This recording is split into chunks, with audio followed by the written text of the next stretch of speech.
Hey everyone. Kind of a spur of the moment thing, but workday has been an experience, and I figured to kind of burn through that, I'd pop on and play a little Final Fantasy XIV. If you've been watching Jason's streams, you've probably seen this lad before, and thanks to Sombrero's stream where he was kind of ragging on Lalafell, I'm like, you know what?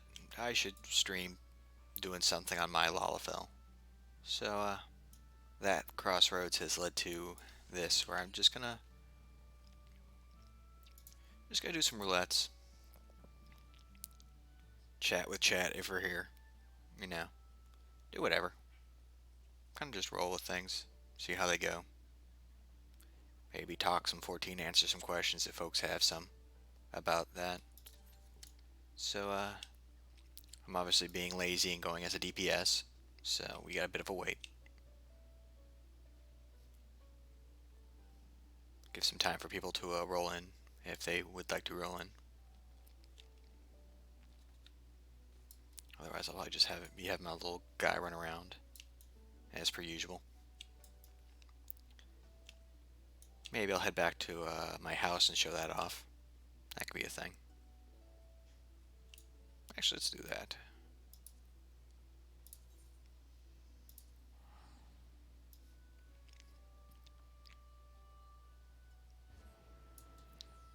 I will warn you all that I am lazy and don't clean my Chocobo stable, so it is an absolute mess.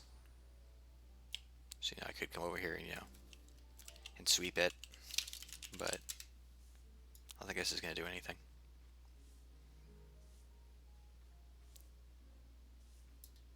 Anyway, here's me house while we wait for the queue to pop. Out in the goblet. I don't mind the goblet, I actually like the goblet a lot. Kind of went for a bit of Doma in the middle of Alda kind of feel, so you have your Doma aesthetic garden here over here with hot springs. Some smithy stuff, nice little treehouse to chill out in. Striking dummy to practice your combinations on. You know, whatever you feel like. Hopefully the sound is pretty good. I kind of just jumped right in on this without doing too much sound testing. If it's too quiet, let me know and I can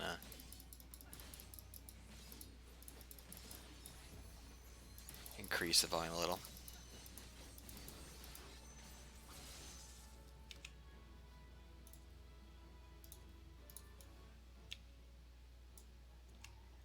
I will warn in advance that I am a clicker. I have my cursor turned off, but as you can see, I'm hovering over these keys. Anyway. Inside of the house. Got a nice little shop front I got going here.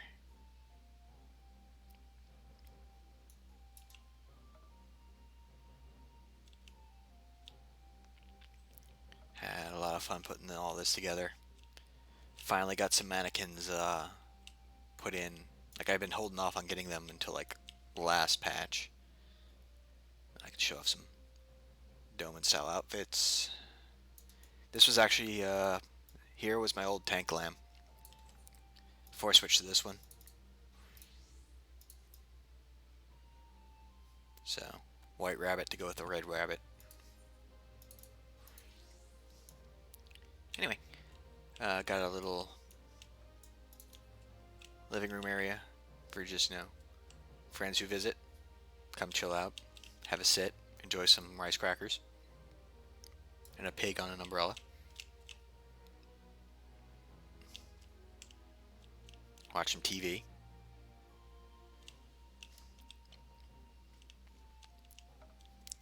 Downstairs is the kitchen.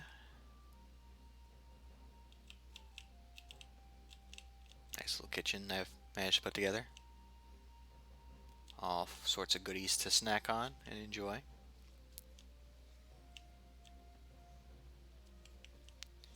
My little character, because I'm a RP nerd, is a smith by profession, so he has his little smithy here. Behold the glory that is the Choco Forge. This was actually a placing accident. Like, I had gotten the Chocobo pillar, and it didn't fit in my apartment at the time. Actually, I think it was an FC room, but I ended up accidentally putting it over the armory forge here, and really liking how it looked, and it's kind of stuck ever since. It's kind of expanded into this whole big look now, which I think is nice. And then upstairs is the living area. Ooh, well, like for like, I mean like bedrooms, bathroom. Probably should pull down this tree because Christmas is over. Bathroom. Got Nazumu in a basket because I couldn't put him in a pot. Not entirely sure what he's doing in there. It's kind of creepy. Guest room. And master bedroom.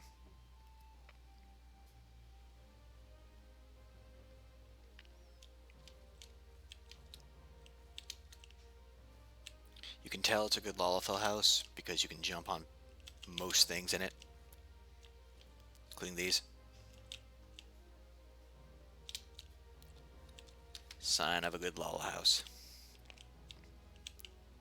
Comes with its own built-in jumping challenges.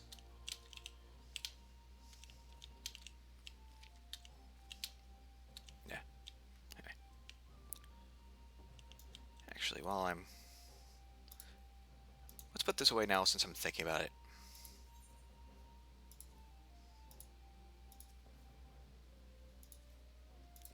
And I think what I had there was... Where are you? Where are you? Where are you? I always scrolled right past it without even seeing it. Here it is.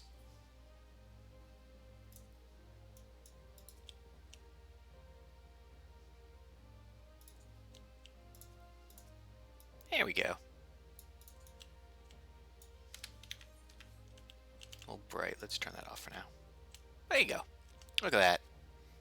Perfect.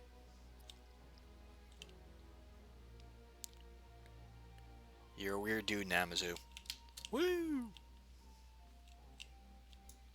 Anyway, yeah. That's my place.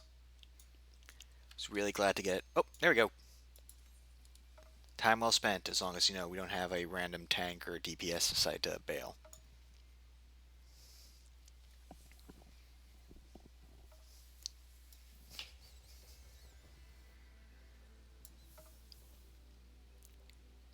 Just because I said doesn't mean it should happen there, you know, Roulette. Come on. Do more DPS. Click your button. Click your button. Click your button.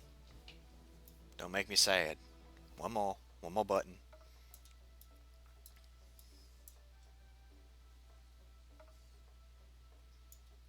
There we go. Let's see what we get.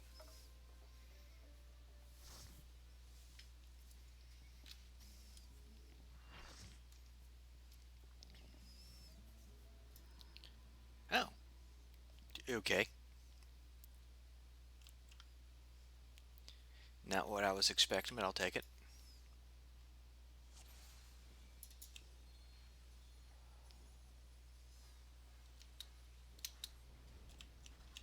Let's go punch some robots then.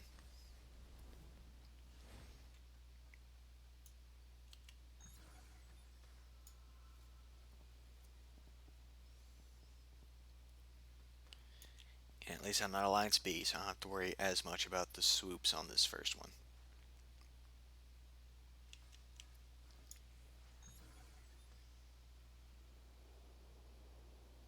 Okay, while we're waiting, let me turn up the sound a little bit on this. Because this place has good music.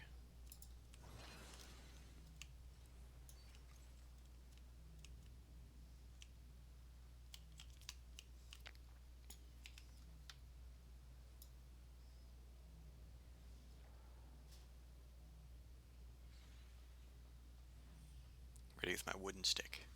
Oop, here we go.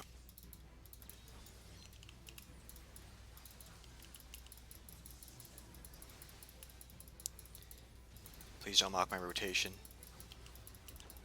There are many different types. This one is mine.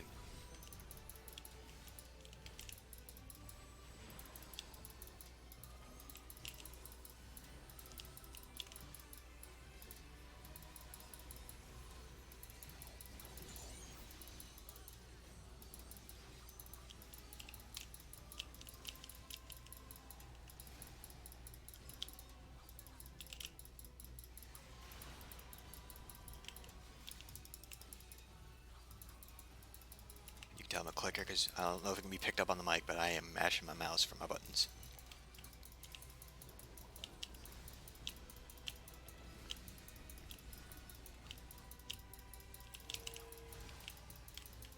I do that just to be safe, honestly.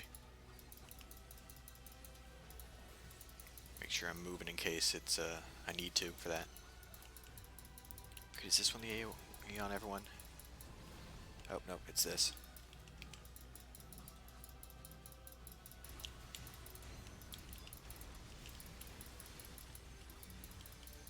And of course someone is calling me. Well, they can wait, I'm busy. Oop, I let my banana drop. Gotta put my banana back on. Banana returned.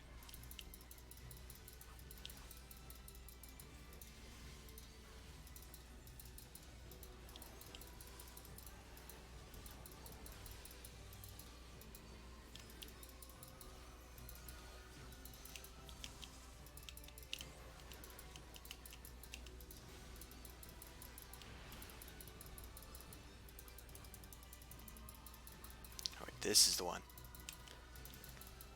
Obviously, it's the samurai you want to know which ones are raid whites, so you can do that. Third eye for your free hit.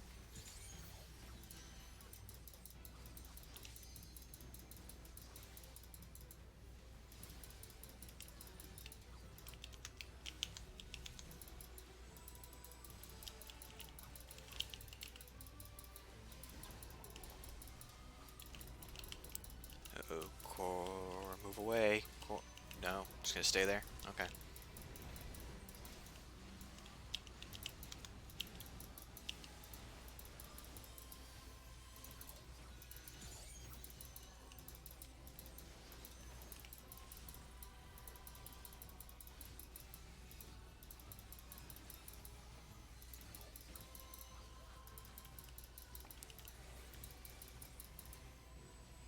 Music, no. I think William just ran off the edge there.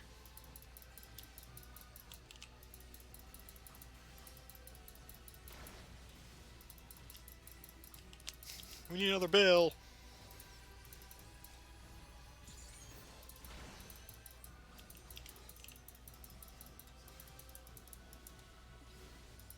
Another bill is required. That is... Oop, this side, this side, this side. Ooh.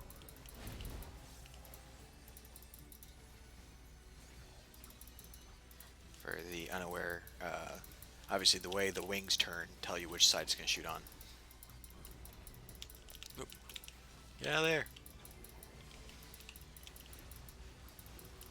Let's see here. I think it's going to be this one.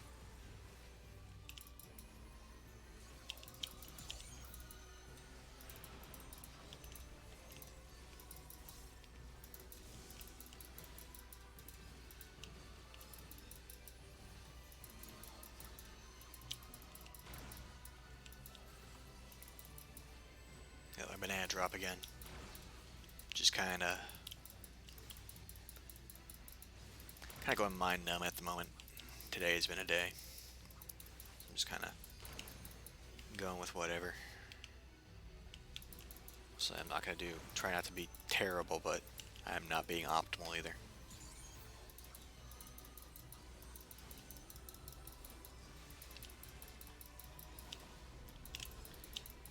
Ring around the rosy, pocket full of posies, ashes, ashes, don't get blown off. Like that. Bye, Bill.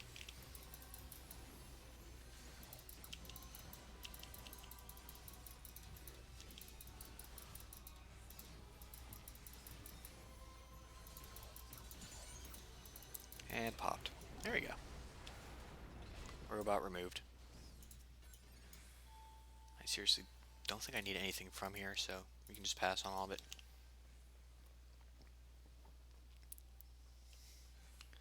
Who we got in chat? Just a couple random folks. Hello, chat.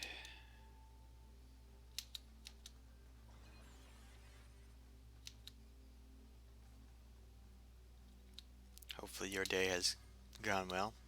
At least better than mine, which isn't too difficult, but you know. Still gonna hope.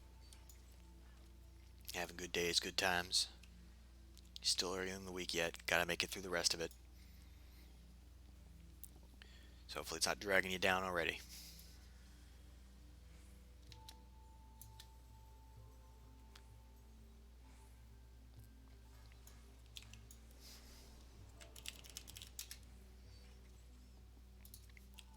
Here we go.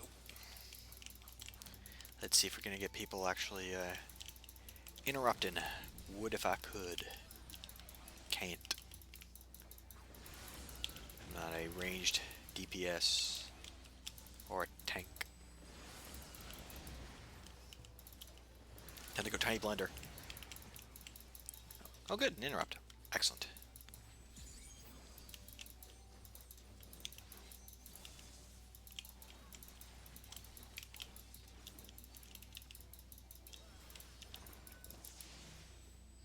Oop. I should move.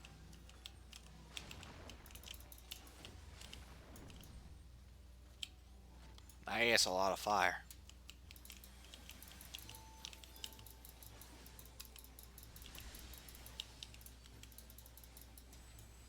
Oop. No. No, you don't. No, you don't.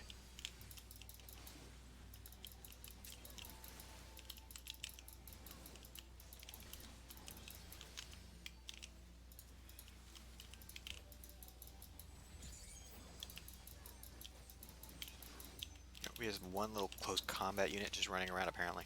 Hello, you.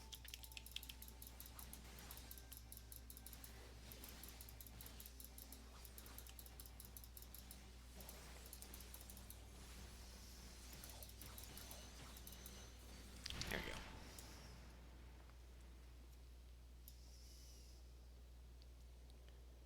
go. Down we go.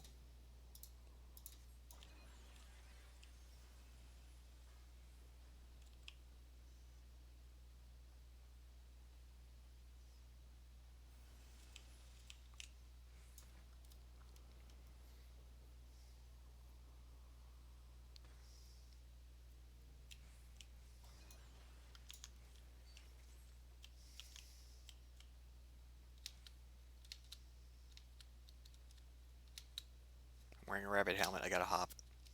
Just how it go. Them's the rules. I don't make them.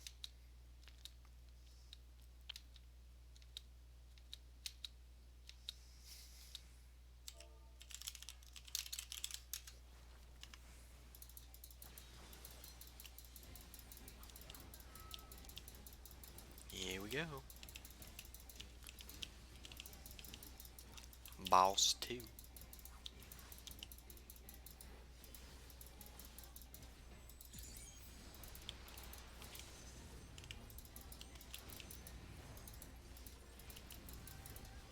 Oh, it didn't take my mind's eye there. Well. Oh well.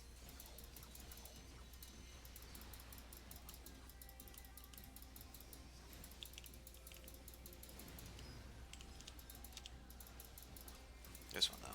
Got that one.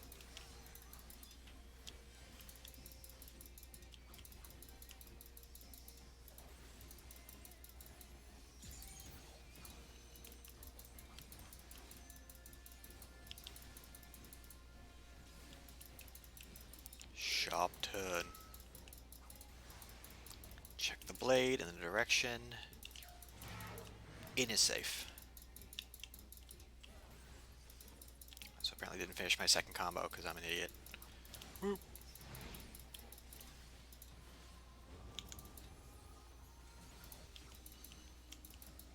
I let my banana drop again because I'm not paying attention. Just so out of it today, I guess.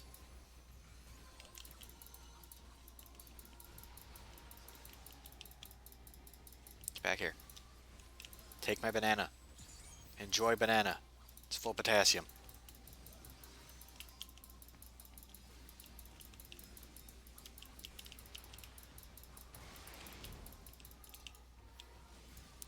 First, back out.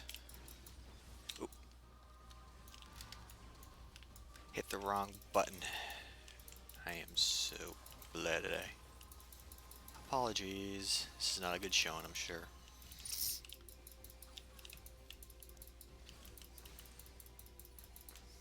Meant to hit this NP and instead I go and just dash in like a dumb.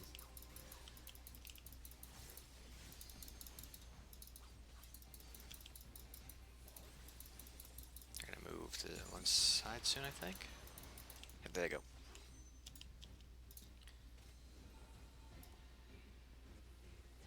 Right. Right. Left.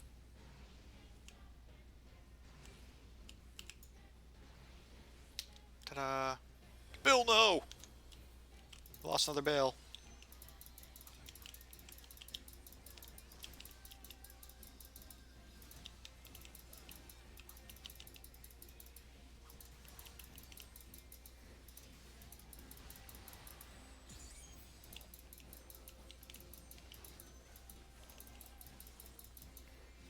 Wait, did our tank die? Uh-oh.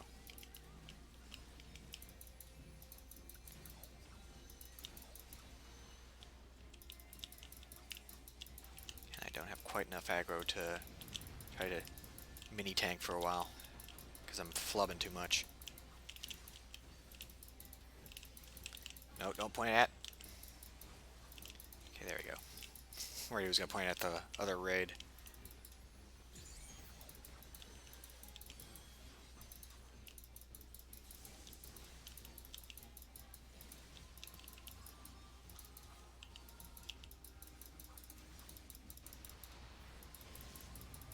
There we go. Banana's about to drop. I'll make sure to actually reapply it this time.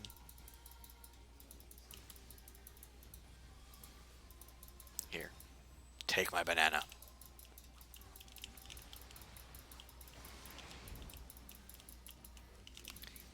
Now let me do this what I want to do correctly this time. That was the prepper setup I was going for. Looks slightly less dumb when you do it right.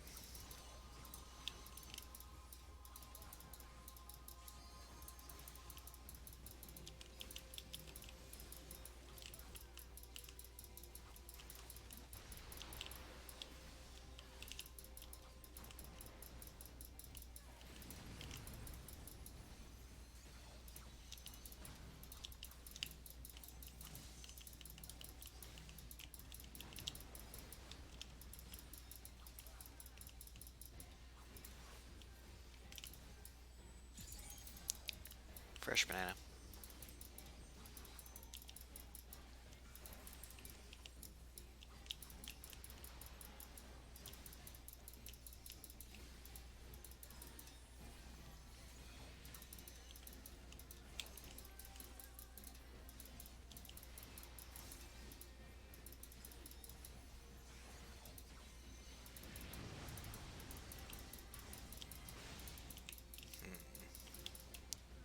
Seems dangerous.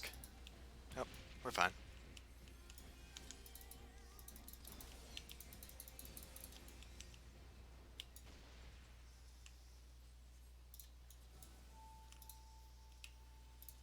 Meh.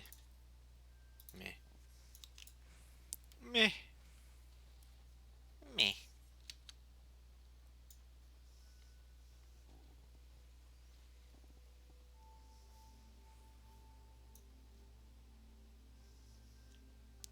There we go.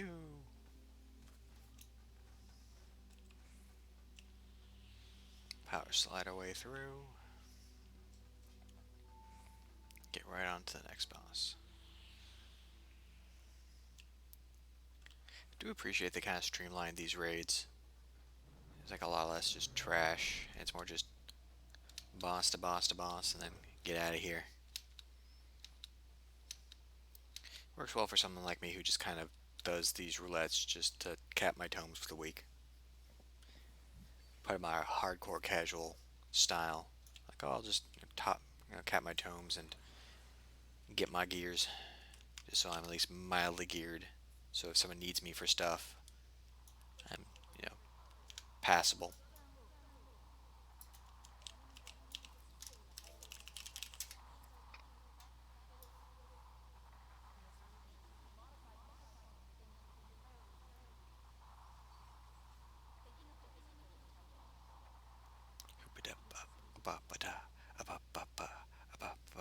Life is like a hurricane here in Duckburg. Oh. Alright, here we go.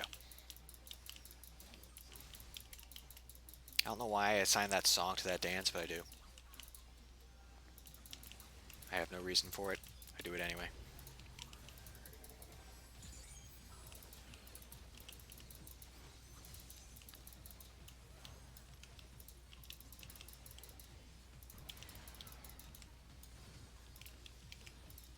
High one is the safe one to start off with, and then shift to the side. And look out for the death lasers. Please don't point death lasers at people. Otherwise that happens.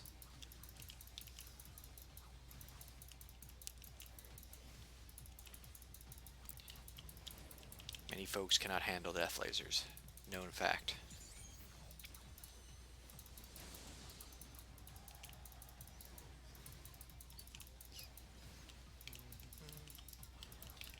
Now the bombs, the BAMs.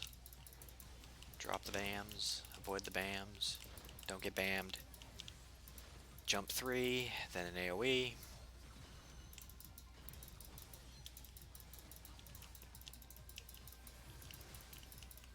See, this is why I don't remember anything like actually useful, because I have stuff like this just memorized. Basic patterns for the enemies in this game.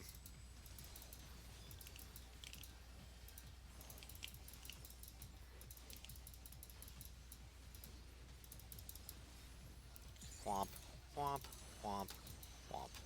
There we go. Should be getting the wall dots next. You have a little bit until then, I think, though. Or are we going to jump straight to pods? I think it's wall dots and then pods. Yep, here you go. Wall dots. There's a proper term for this. I don't bother to learn it.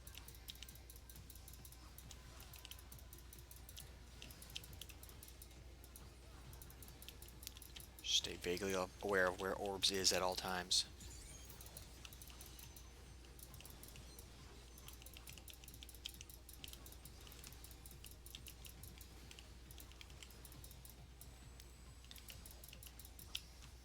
Oh, here we go. Got it.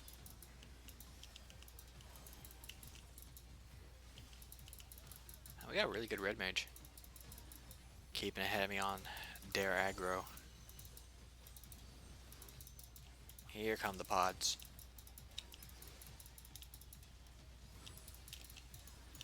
These are line pods, you can tell because on the screen.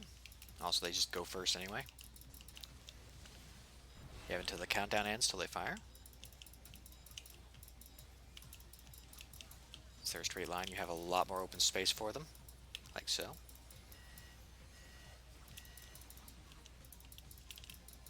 Next will be the hammer pods.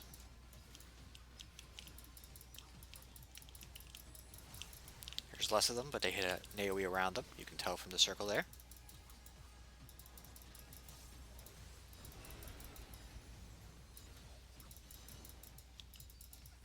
So right here should be safe. If this tank will come over here so I can hit the enemy. There you go. Thank you for joining us. Please have a banana, courtesy of me. These are explosive fields. The number of lines over them shows how many people still need to be standing in them. In that case, like that one was needing 2. This one's fine. Those ones are all fine.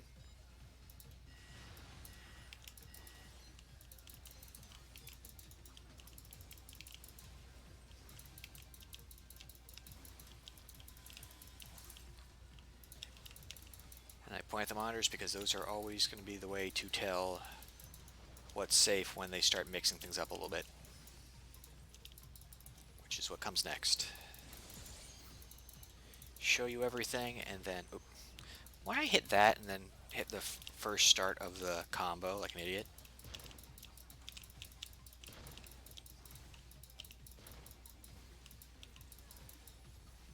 Don't mind me, I obviously don't know what I'm doing.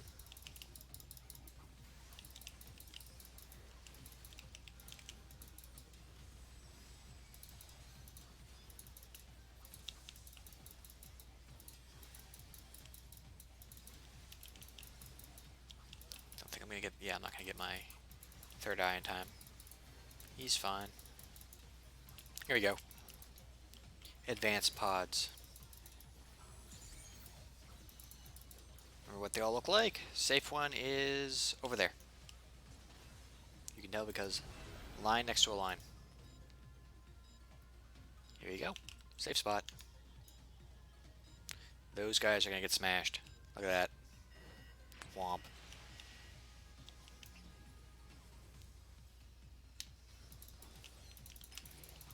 Now they're gonna come up again. Double lines are here. However, follow where the beams are. Here's the safe spot. There you go.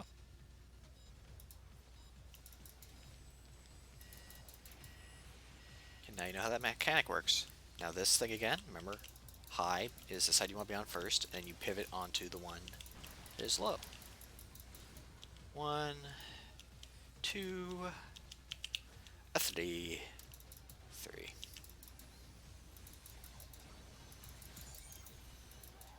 And popped. There we go. Next.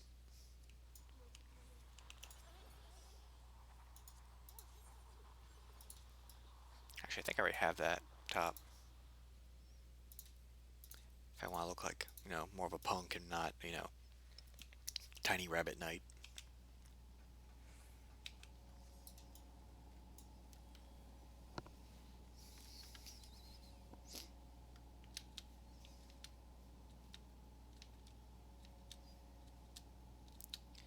Down, down the goblin town.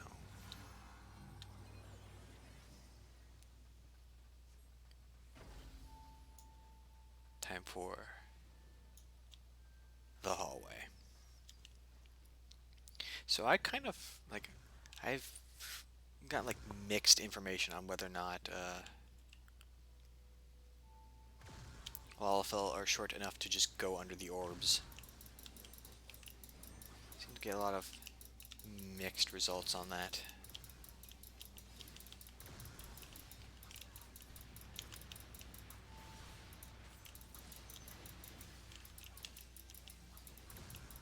Sometimes it looks like I feel like I can just run under it. Sometimes I can't.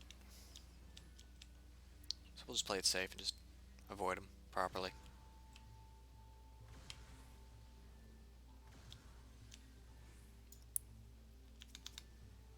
Leave that on the fire. There we go. Yeah, we in there.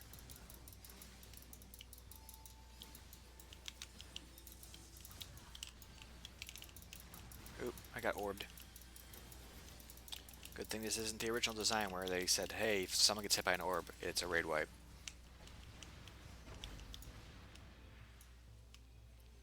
Alright. Take 2, but with walls in the way. Oop. Stayed in that lane too long. Oops.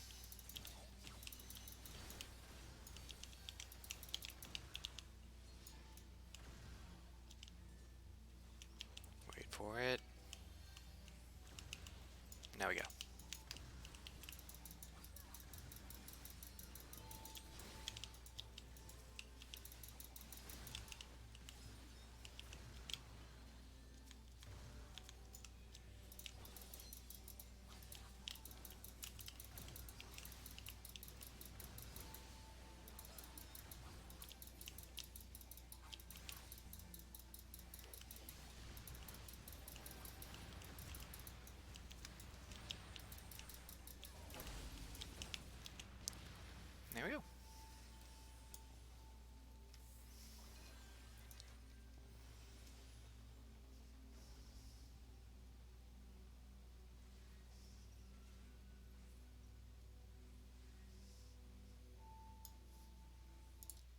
Cutscene popping up soon here.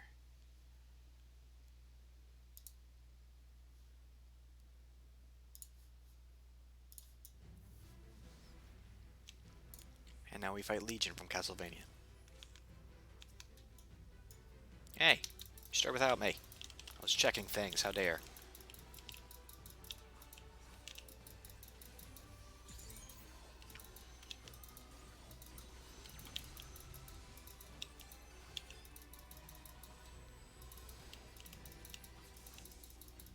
Decapitation, getting close.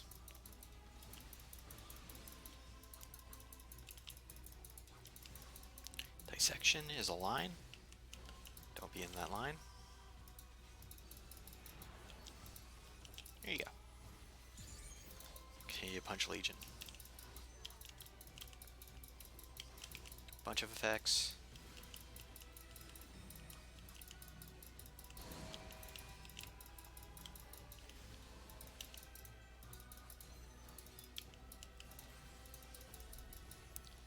Burn. First one's there. Second one's there. Intersection of 2 points is the safe zone. Get some free Kenki.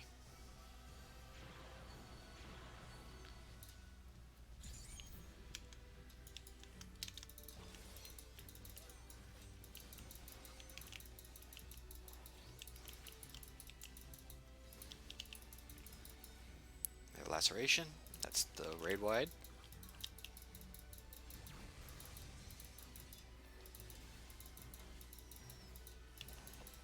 Decap. Hit him in the kneecap. All 857 of them.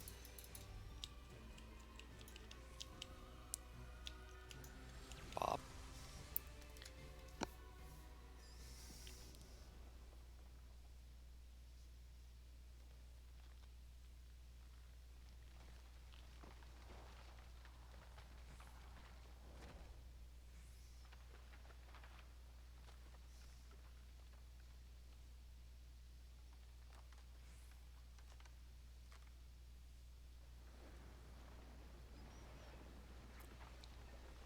I guess it would be Rule 63 Legion, or whatever the rule number is. Something like that.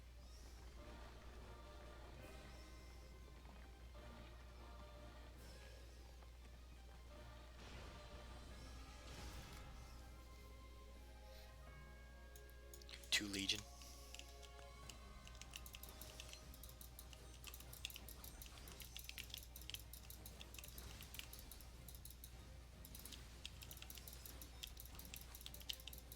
Centrifugal.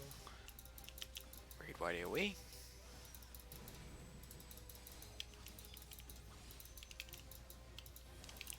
Next she'll show off all of her abilities.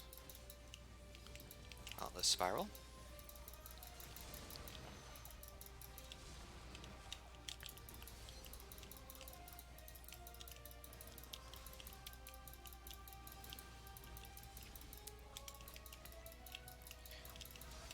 That's a close.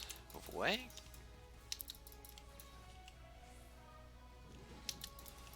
Next will be a line slam.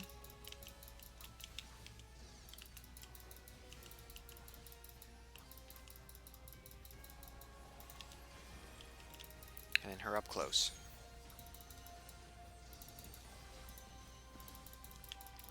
I always like the bosses kind of do this. They kind of say, hey, here are the abilities to look out for. Now that you know them, we'll mix them up.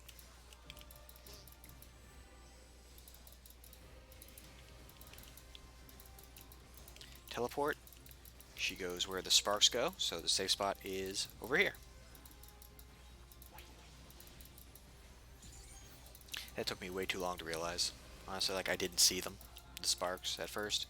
So I was completely confused by how to know what was the safe zone.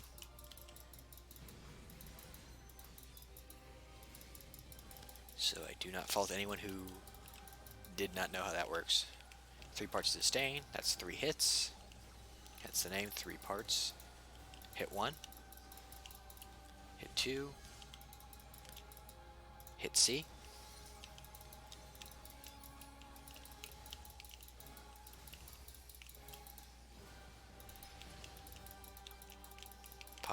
cause some chaos. I'm gonna get myself killed. Somehow didn't.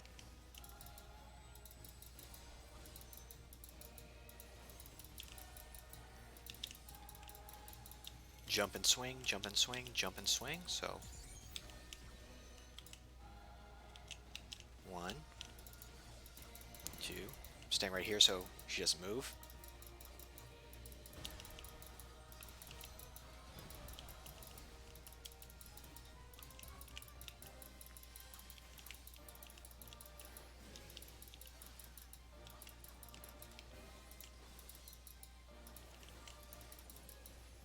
Now she's going to make copies, do a thing, and then her copies are also going to do the thing. In this case, the up close. Now we run away, and hopefully the tank brings them the same way. They did. Excelente.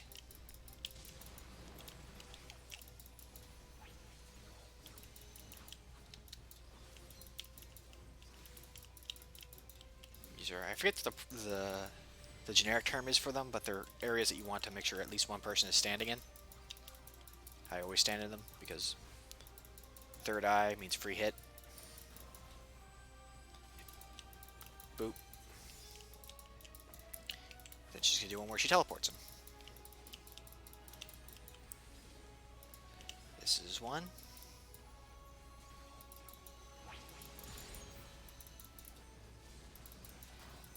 Oop.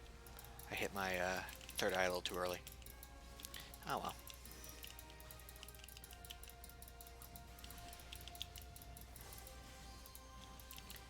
This one is a bit complicated. You look for where one's teleporting to find an open spot.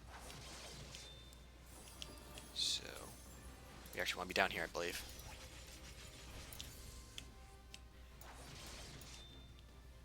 Oh, I didn't get to be the sword that cleaves evil.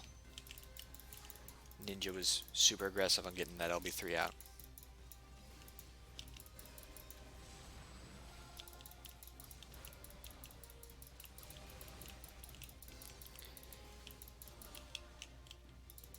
That one's the stay away from one, so we want to be as far away from those and the extra spots as possible. There we go.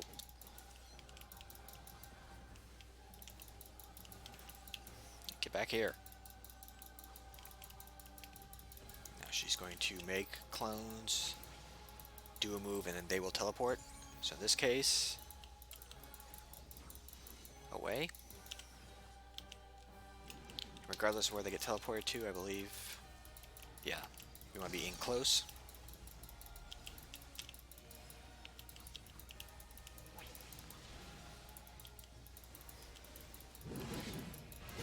And finish her off.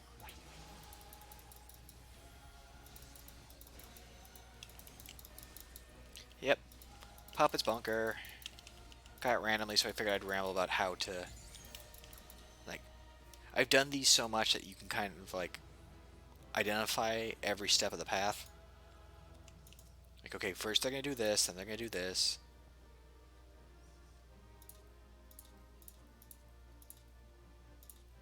Also, hey, Sombrero. I'm playing on my Lalafell despite you. Just FYI.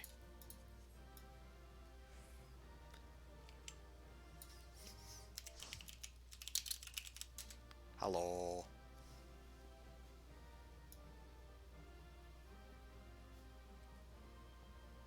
Oh. Told you I was playing it just to spite you. Yeah, I was worried the sound for the game might be a bit quiet. Let me turn that up a little bit. And I'm just kind of quiet in general just because I think I'm just in a mood today. So I'm just kind of talking. Look at him, Sombrero. Look at him. He's here. Wiggle on his stick. You can't stop him. Wiggle, wiggle, wiggle, wiggle, wiggle. Yeah. Wiggle, wiggle, wiggle, wiggle, wiggle. Yeah. Wiggle, wiggle, wiggle, wiggle, wiggle. Yeah. Wiggle, wiggle, wiggle, wiggle. Yeah, yeah.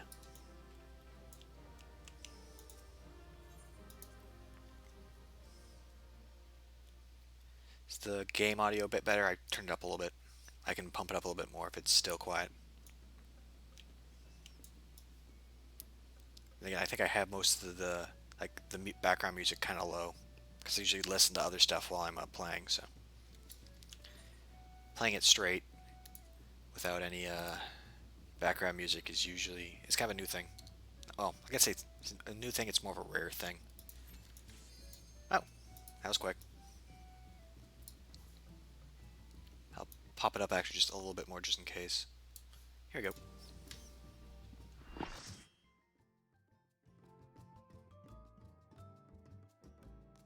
Yeah, sometimes it just oh, this is probably why.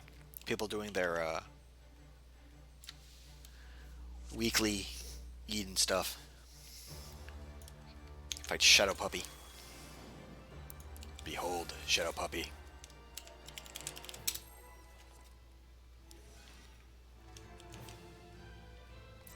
We're gonna hit Shadow Puppy with our stick.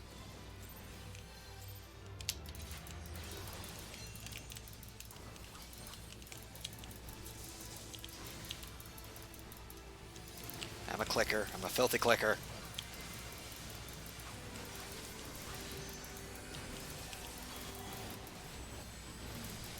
Clicking all them buttons.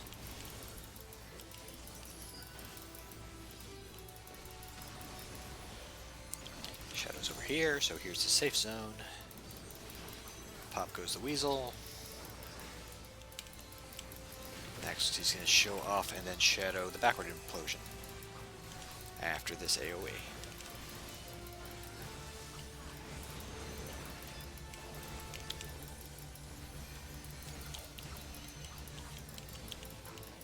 There it is.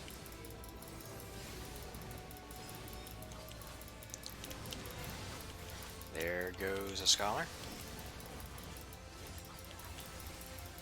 Next. Oh, we are safe.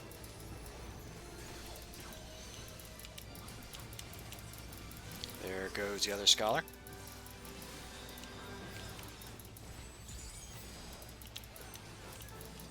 Now it's the cups game. Bottom right.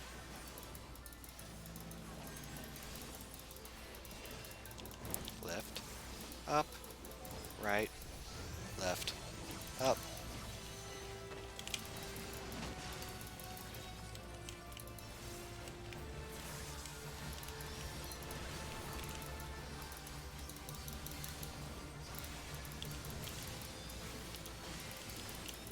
I wanted to gear out my paladin with Eden gear, so I have done these fights several times. And these have always been kind of matches where I've kind of memorized the patterns pretty quickly. It's just a matter of learning them first. I did that out of order. Refine though. Improvise. Return the banana. Now he's going into his Dark Knight form. Be back in there.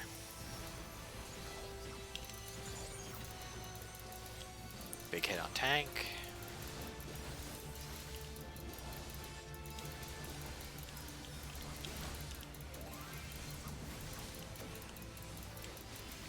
Other big hit on tank.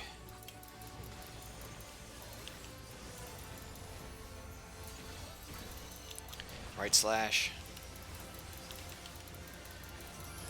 Next he'll shadow it, I think. Remember the order of operations correctly.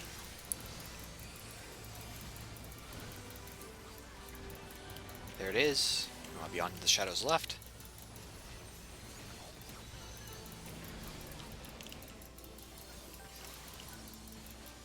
Refresh the banana.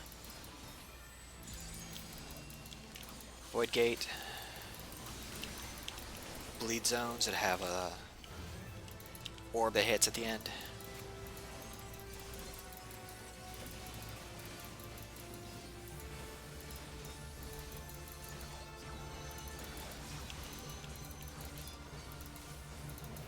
There we go.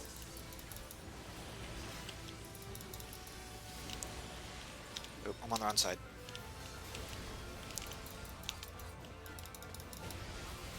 Probably. Using hotkeys would probably be a lot more efficient, a lot faster, but I've always kind of been a hotkey, a clicker, even in WoW. So stick with what you know. I think the only time I actually used hotkeys was when I was doing PvP in WoW, just because you needed that faster reaction time. North is our cup. Right, left, up, right, up. He went for the fake out. Wait a sec. Hey, we're gonna drop on us. Back in.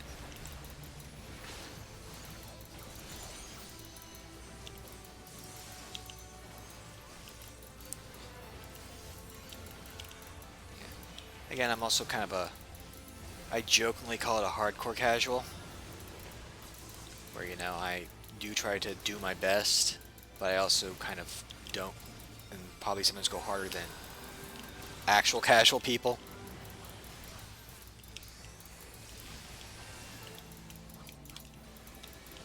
So.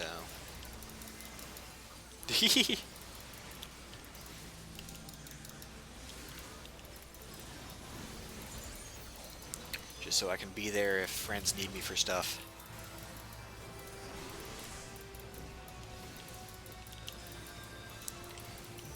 Next Fade to Shadows could also have an implosion with it. We just need to see which one. Forward implosion, get behind him. Smack him in the butt.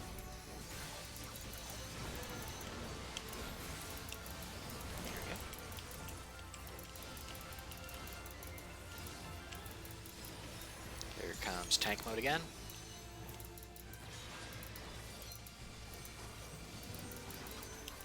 Oh, almost dropped the banana. We dropped the banana. Give him back his banana.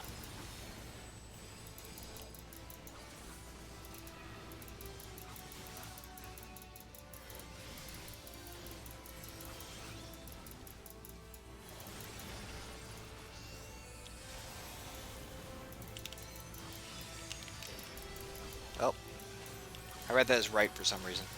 Here's me being dumb.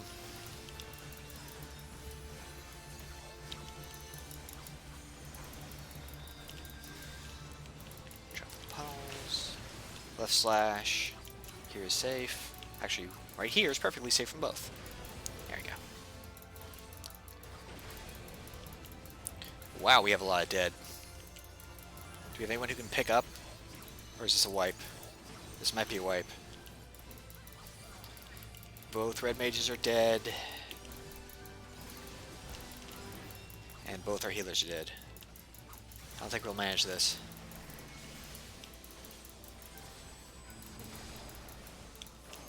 Unfortunately.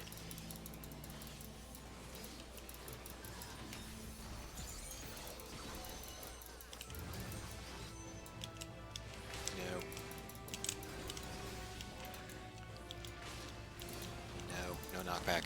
Oh, it's too slow on that.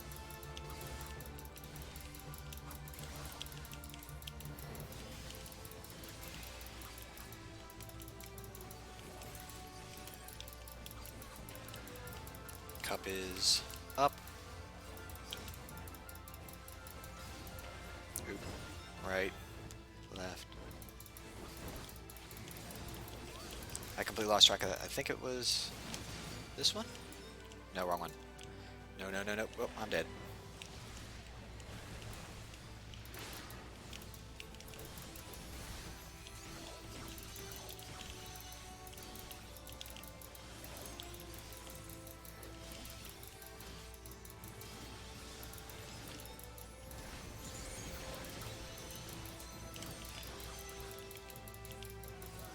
We have a paladin going healer over here.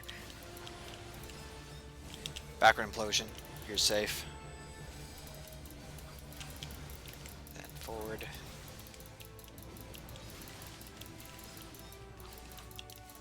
Deep Shadow Nova. Might burn this just for a heal.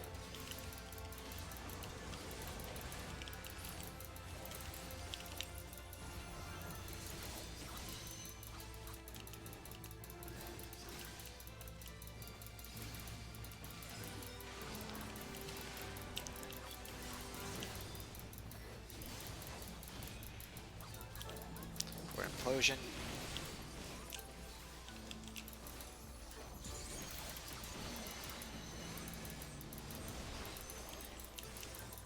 You might have actually pulled this out as long as the paladin can. Oh, I'm being greedy. Don't be greedy. Only DPS still up. Oh, we're dead. We can't triple stack all this. I mean, double stack all the zones.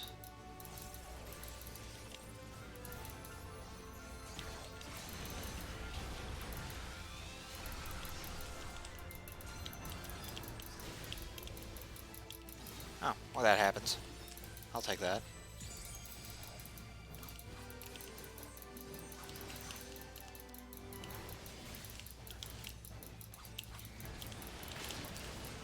Right slash.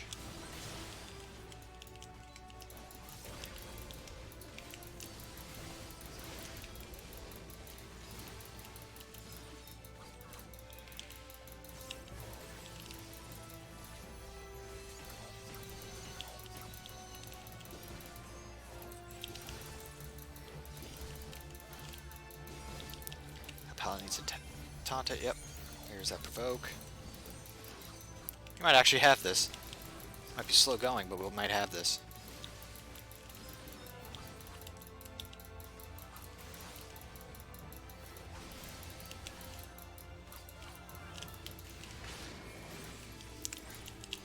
Oop.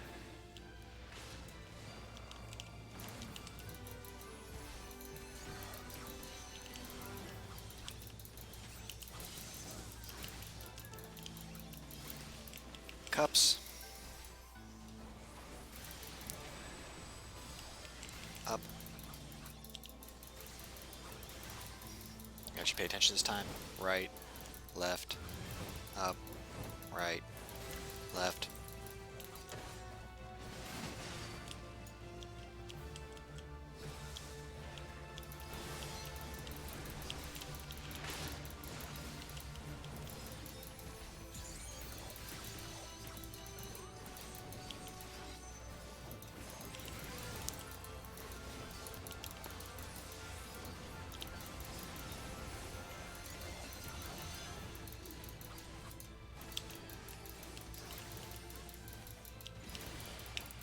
Forward. This is safe. We'll switch sides.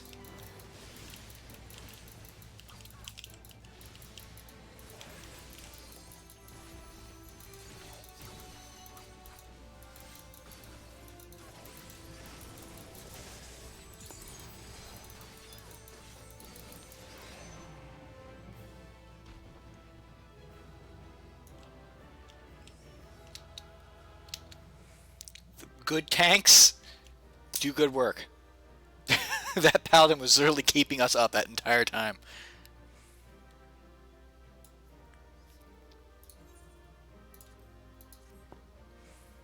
Yeah, I'm commending that paladin.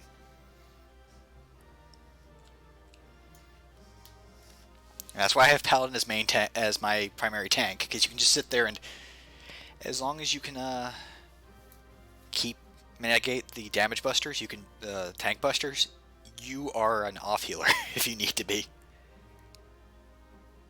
That was pretty awesome. And I really don't need anything unless I want to get an accessory for just to hold over until I get the tombstones for samurai here. So we'll just grab that. Here we go. Commended that paladin for doing an amazing job. Oh, who? Why did I get commends? I just kept hitting things.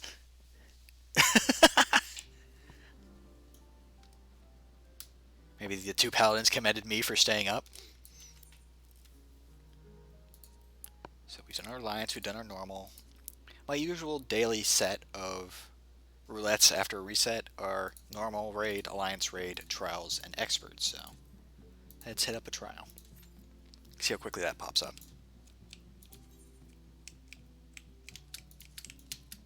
And then also, because it's the beginning of the week, I will probably hit final stage of Eden just for the weapon, because I think I'm one token away from being able to turn that into micro tombstone, whatever the tombstone thing is. They can turn it into a weapon. Not sure what I'll turn it into, but I'll have it.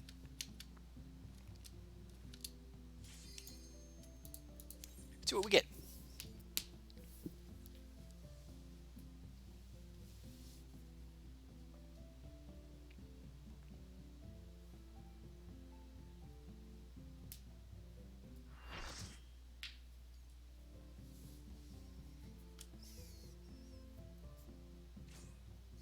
Ooh.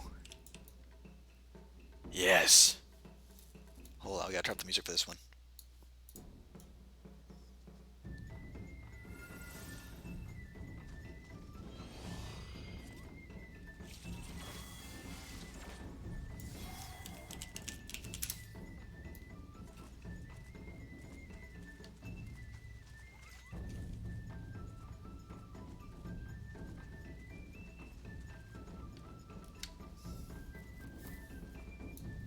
It's been a while since I've done Susano, actually.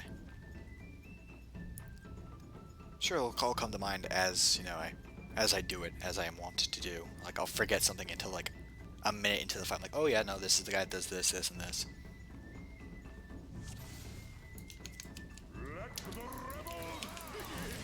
I do enjoy a good revel.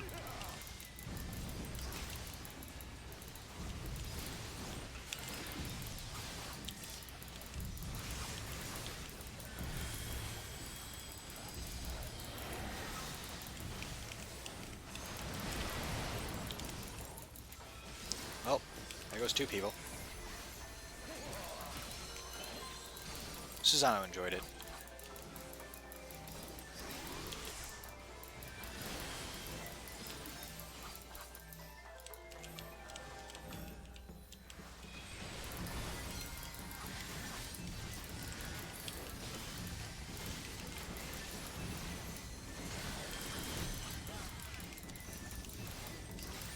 Susano's actually one of the few primals I actually actively did EX on.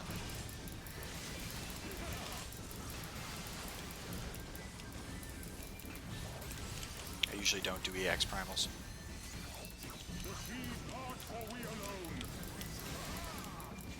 Oh, that guy kind of knows what to do.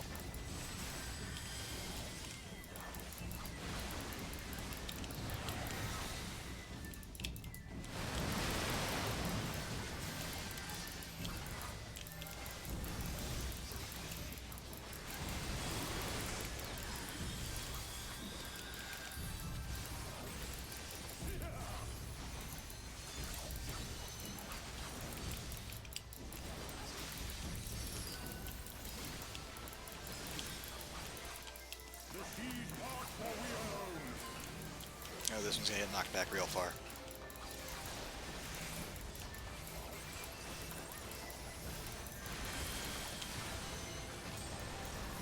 There we go.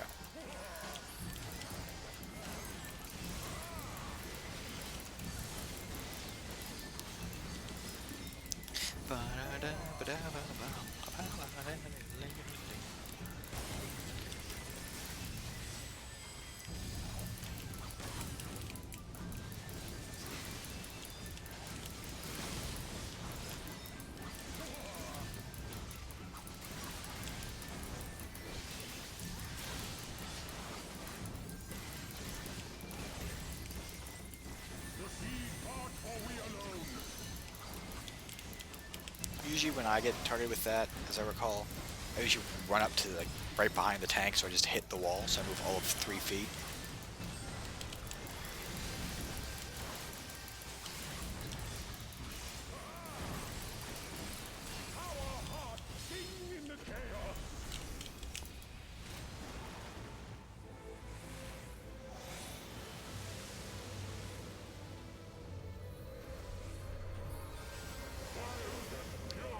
Forever free. Who's gonna grab it? Rabbit's gonna grab it.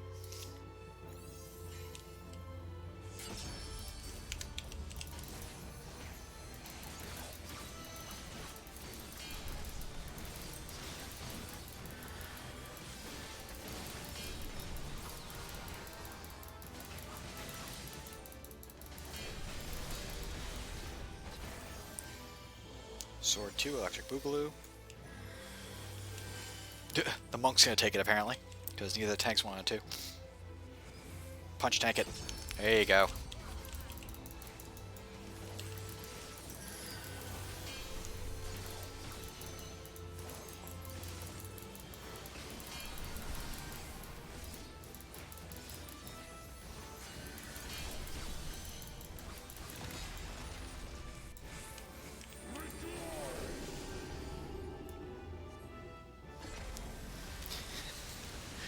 I just like also Susano as a primal, just because he's just here to have fun.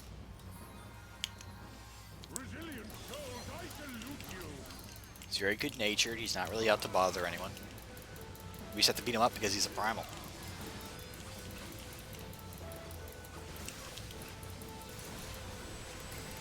Kind of like Rama or Ramu, if you want to say his name correctly, which I don't. Uh-oh. Who's getting rocked? There he is. Left. Still left.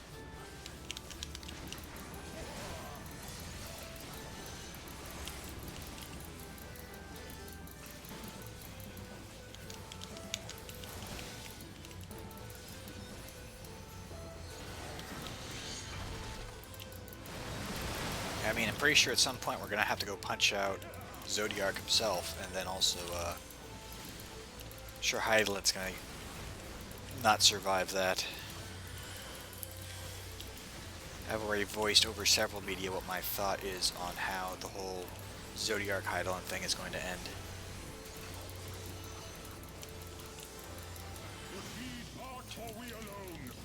I can appreciate half of that.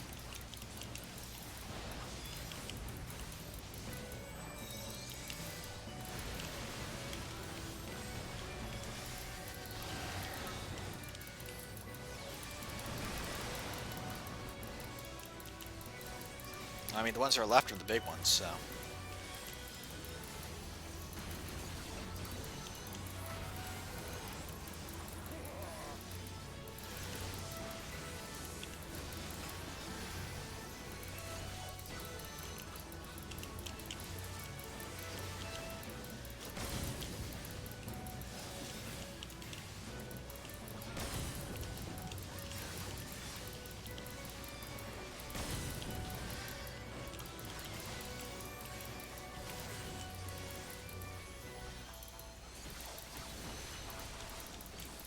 Did we just lose both our healers?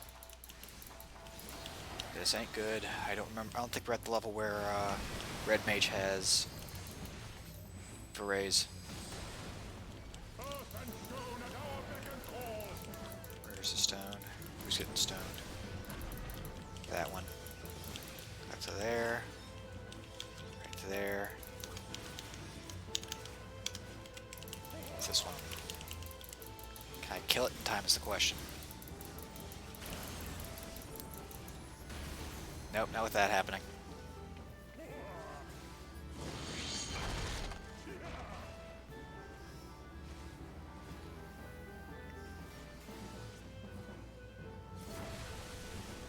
Smacked him.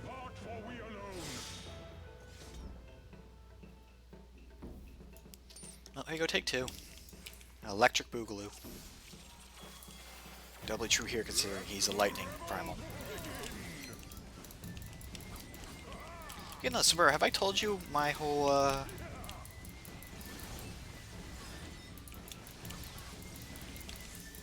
my whole little fan theory on how things are gonna go was?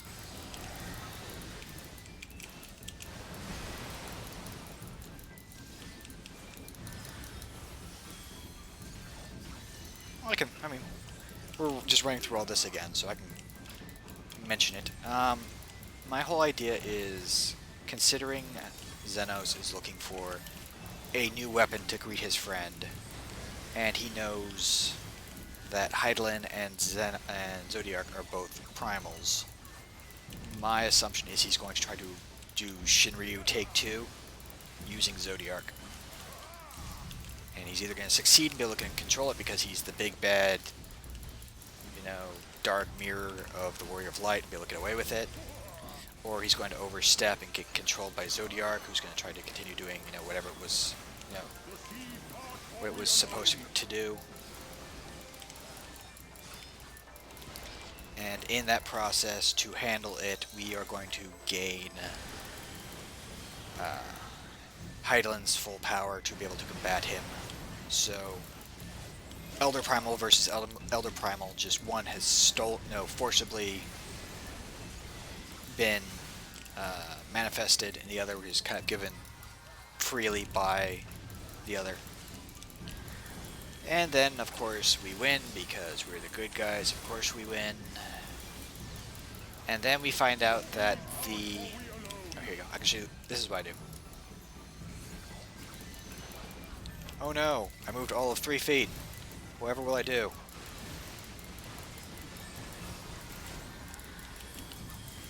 So then we'll find out that the noise that necessitated the creation of Zodiark in the first place wasn't actually like removed.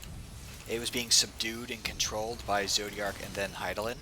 So with them both gone, that last step is going to be, oh heck, you know, the sound is back, all the madness is coming back, everything's coming unraveled again, and the Warrior Light and everyone else is going to have to figure out their own solution without being able to, you know, take the easy way out of, hey, what if Primal? And that'll kind of bring full circle the whole story, I think. But that's just my guess on it.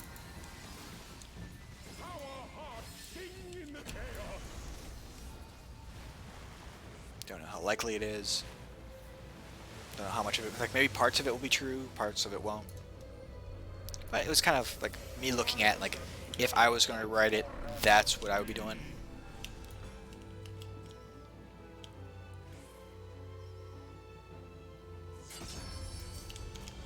So I need people to stop. I'm trying to hide, you know, names, so I need people to stop joining the cross-site link shell while I'm trying to talk and stream. Jeez, my knees. I have to put that somewhere where it doesn't get mine.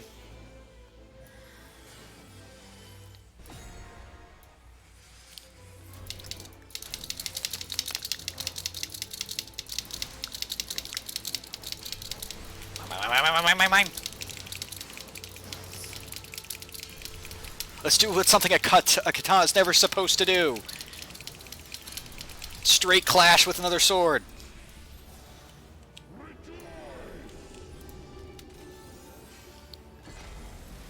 They were taking too long.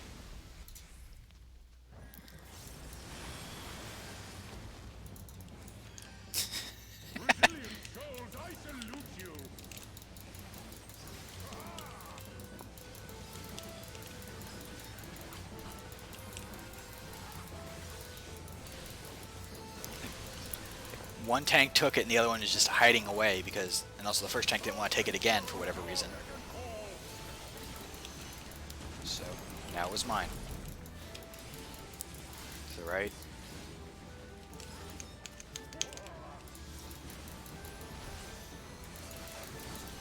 There we go.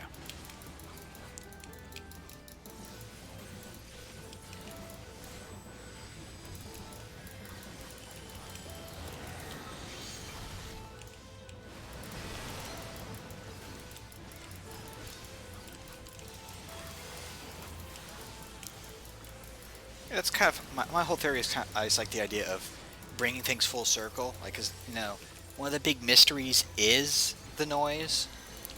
We just know it got, you know, it happened, and Zodiark was made to deal with it.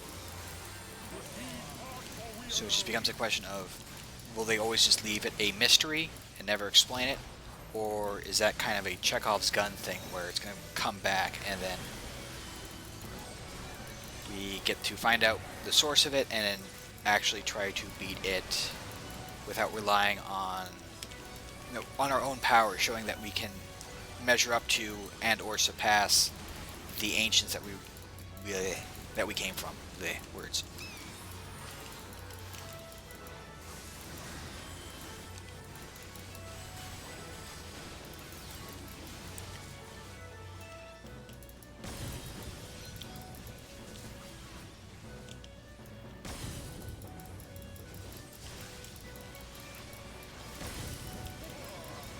Maybe that's just my, you know, dork writing mindset, but I'm like, no, that would be a cool way to go about it. Then again, I've also done theory crafting on how you could do Beastmaster as a support tank, rather than making it its own.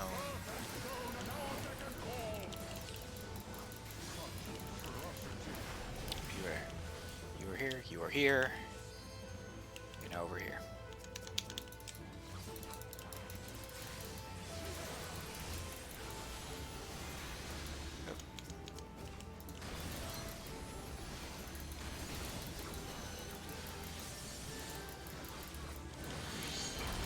I am the sword that cleaves evil. There's nothing I cannot cut.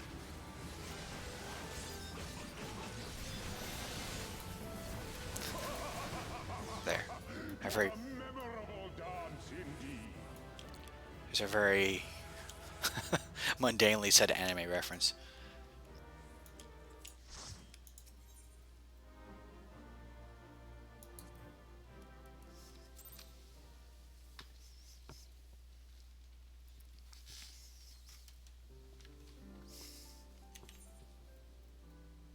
So that's 1, that's 2, that's 3. Now we get to see which of the 2 experts we get. While I sit on my orb.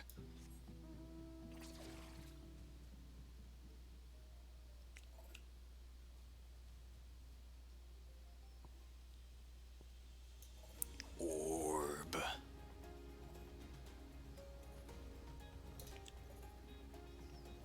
Actually, the mount I like most to go with this is the Heaven on High horse. Just because the colors go up well.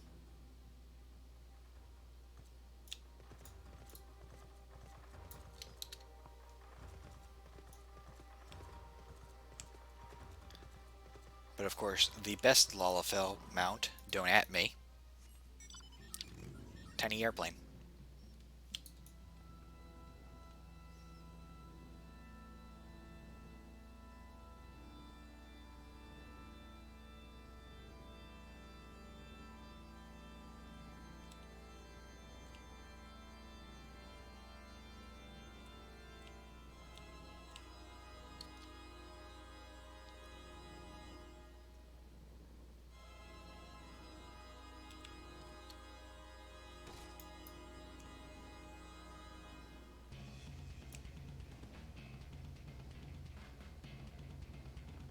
Hopefully the good music is coming across pretty clearly.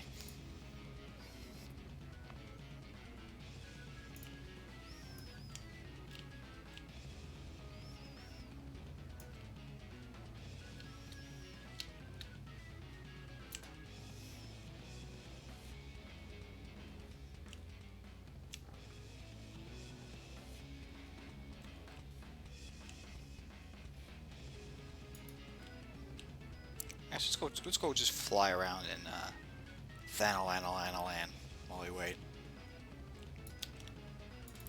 It's a good night for it. Oh.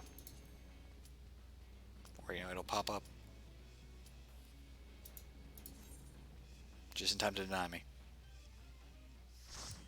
Taking all bets, taking all bets. I'm betting it's Pig Hunt. It's Pig Hunt.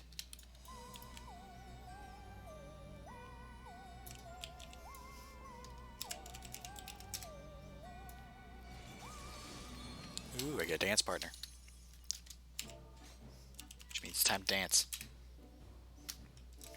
Oop, moved after I did it. There we go.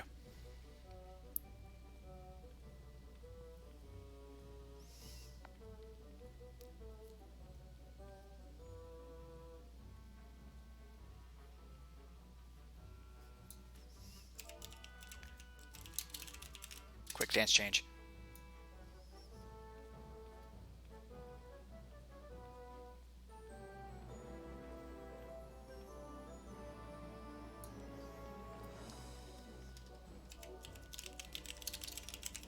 Dance. Oh, is that how that one's called? Oh well, I was gonna do the hula up. I forgot what it was actually properly called.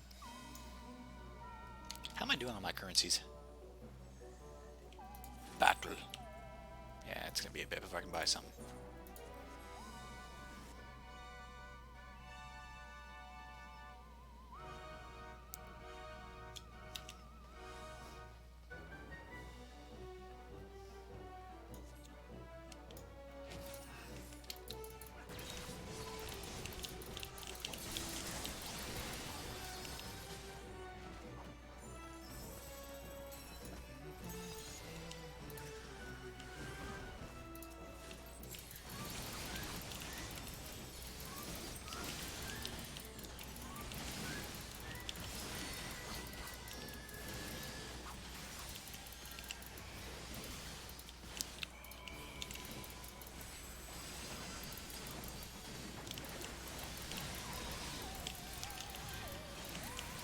The big question is how long does the Mudman stay up? That's gonna be the real key.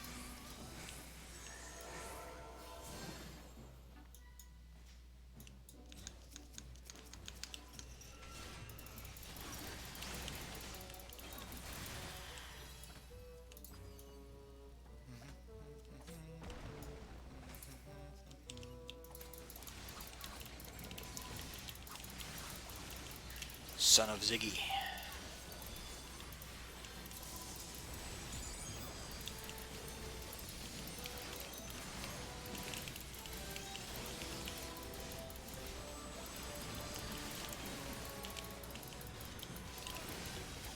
Can become Tiny Blender.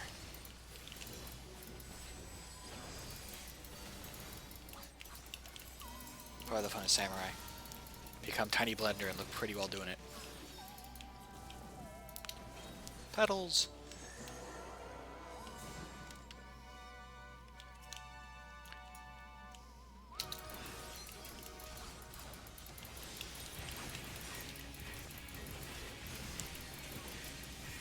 Give banana, smack, back to rotation.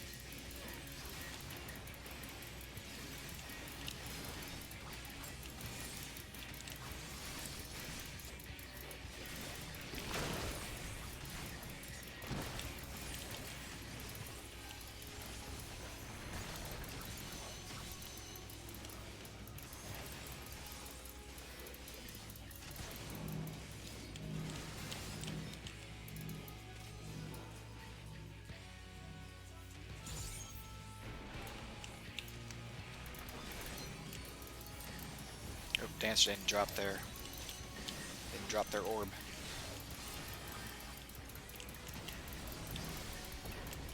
Dancer, you need to drop your orb.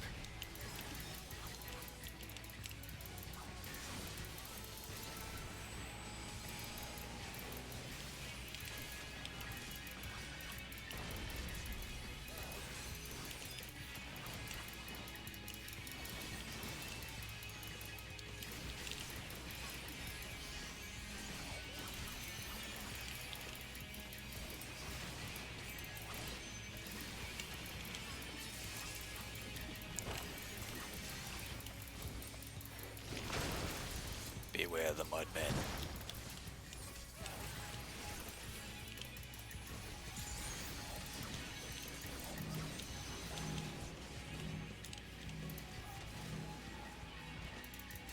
Alright, if you're gonna leave it right here, that works for me. Wasn't sure where this guy was gonna run off to.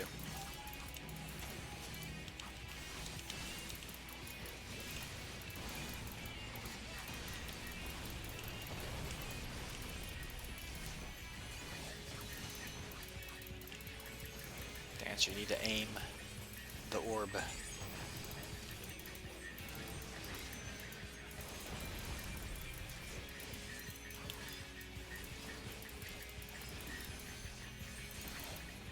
There we go. Don't need it. Don't need it. I don't need it. I don't need it.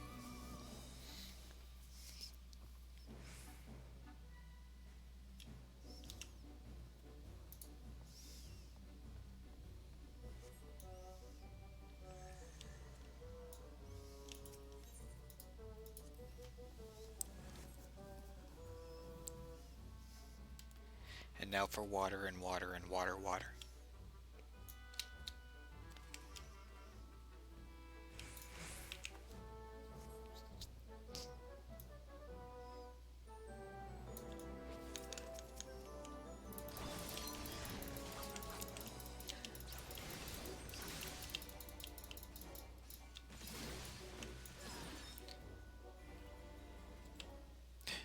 Simple syrup? Like, wait, what do you mean? Like, ah.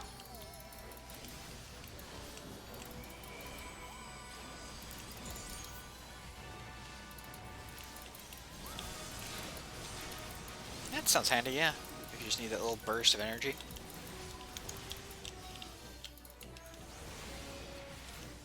Oh, I thought they were... Here I am not paying attention, thinking that everything was already dead.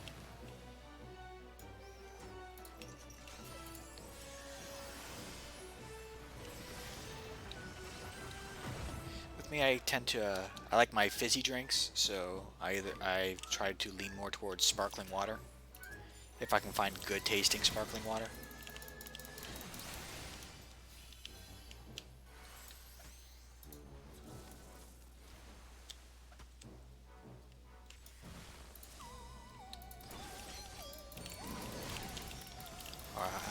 I forget who called it, but someone among my circle of friends at one point called it angry water, and I've been calling it angry water ever since.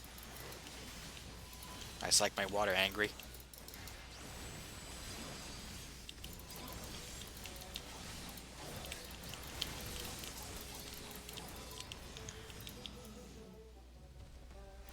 Yeah, no, yeah, it's literally, yeah.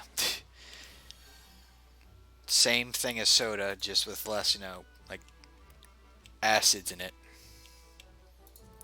3 times the cost.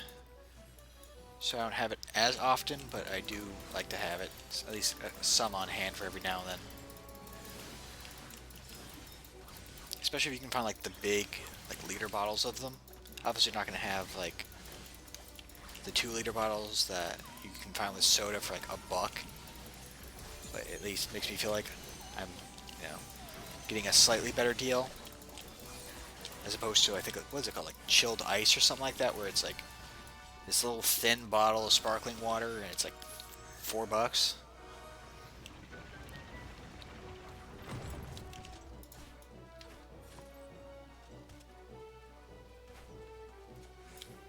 You know, for me, my favorite is there's a Harris Teeter near me, and they have their store brand sparkling water, which is pretty good, and they have watermelon flavor, which I do like me some watermelon flavor.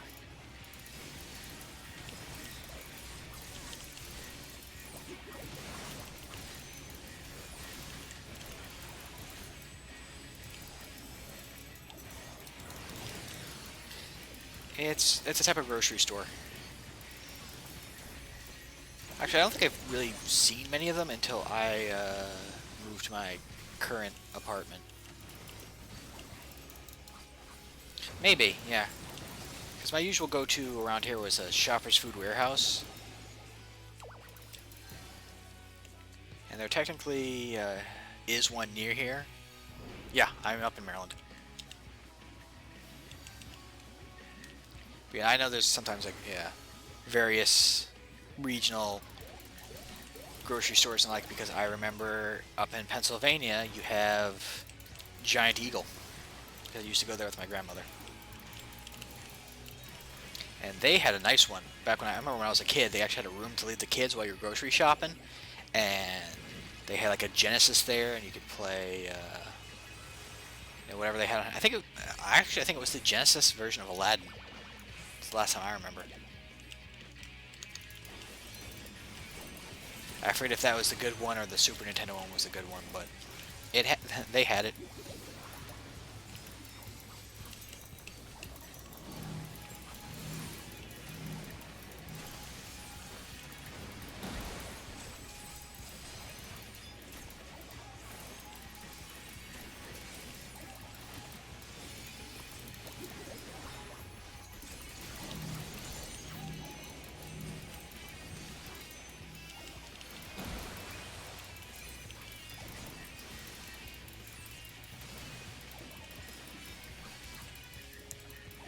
I could use the LB, but like, I don't remember where I heard this, read this, whatever, but it's actually like, here I am with my hardcore casual thoughts that an LB really isn't worth it until LB3 anyway.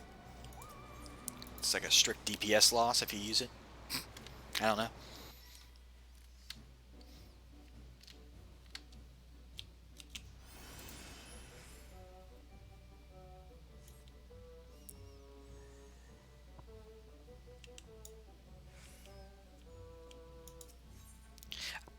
I think so. Like, it definitely is for an LB1. LB2, I'm not sure. But I know like LB3 is like the only one that's worth doing that isn't a straight DPS loss. Maybe it's like a circumstantial thing for LB2.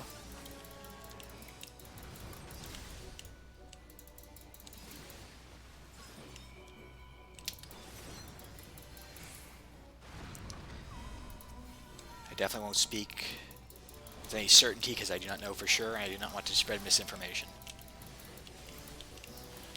Though that said, what is a fun thing that I also heard that I will share even if it isn't true, because I like the idea that it is. Probably. But yeah, no, the other thing that I like to spread, even if it isn't true, is the power of the combo suicide moves in blue. Because you have your self-destruct and you have your final sting, and you have all your attack boosting moves for that. You know, bristle, whistle, all those fun moves. And if you do all the boosts before doing a final sting or a self-destruct, I read somewhere that the math works out that the final sting is as powerful as a actually, I think they're both as powerful as an LB2 of the respective type. So, a melee LB2 and a caster LB2 that you could just throw out. And I was kind of amused by that. It's like that much damage. Yes, it was a lot of damage, and actually, before they made it cause that debuff, where you can't use it until it goes away, fear of dying. And also, I think they also fixed the Carnival a little bit. You used to be able to use it for some of the single target bosses in the Carnival, like Ultros and Typhon and all that. You could literally blow yourself up on one, blow yourself up on the other, blow yourself up on the third, and it was a peculiarity of the system where if you died at the same time the boss died in a multi-stage thing, or just like in general, you won. I don't think you can do it anymore, but it was really funny, and I took full advantage of it when I was going through the Carnival. It's like, I don't feel like fighting Ultros today, and then pull a Vegeta against Boo.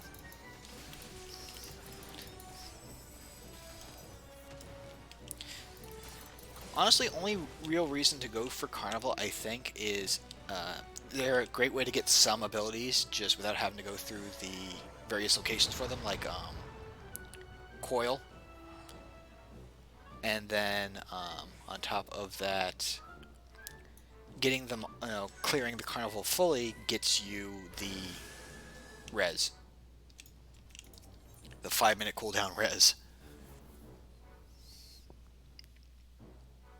Which is handy to have as a blue, but it's not really like required.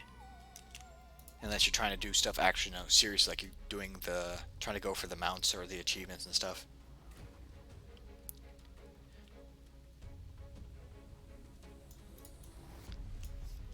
Right, no. There you go.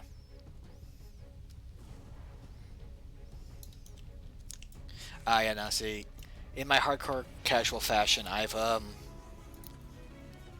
may have leveled everything to cap.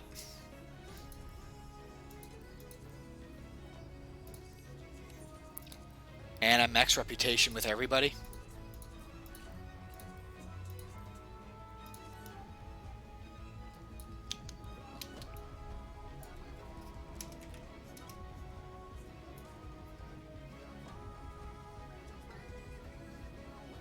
What just ended up happening was, like, I had a few things that I leveled just purposefully to cap, and then I was doing the fate grinding for the crystals to get the mount speed increases and stuff, and was leveling other stuff with that, and then it was just a situation of like, man, I'm bored, why don't I just do my daily Grand Company turn-ins for all the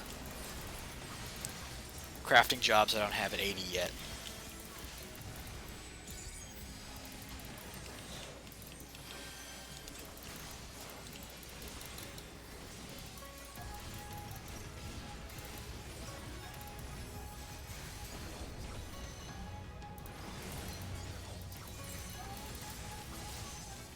I always have to purposely stop there and to not, just run myself right into that AoE. Yeah, no, seriously, it's like I was surprised at how much that does. And then the rest of it was just like kind of just doing your, like I'm doing these roulettes now. Just like you do your leveling roulette, you do your, if you have the time and the willingness or something good to watch, you do your MSQ roulette, and just slowly make your way up the levels for your combat classes.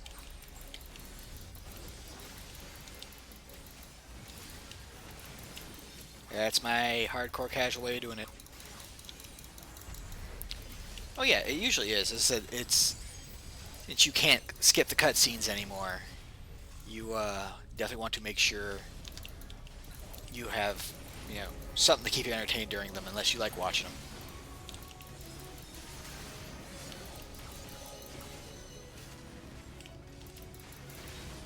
Where's Pig? There's Pig. Hello, Pig.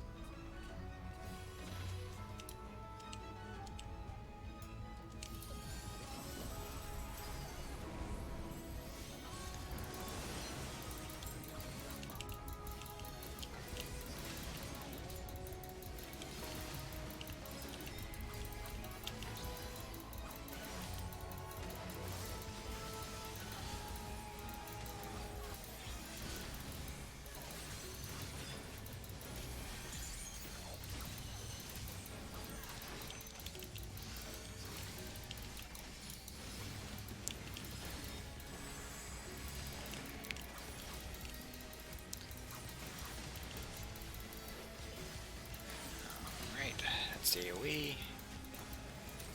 Almost done here. Almost kicked this pig. There we go. All done. Pig kicked.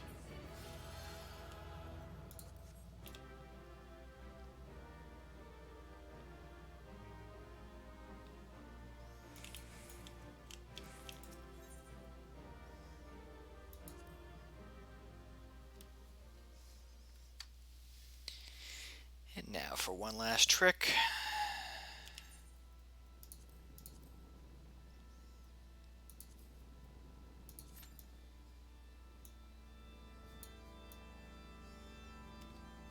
Alright. Just gonna head out to fly around for the sake of it. I'm not sure if I'll get it all in time for the weekend Digimon Marathon. But I definitely should be getting it at least by the end of the month. I should have everything. Almost everything. I think the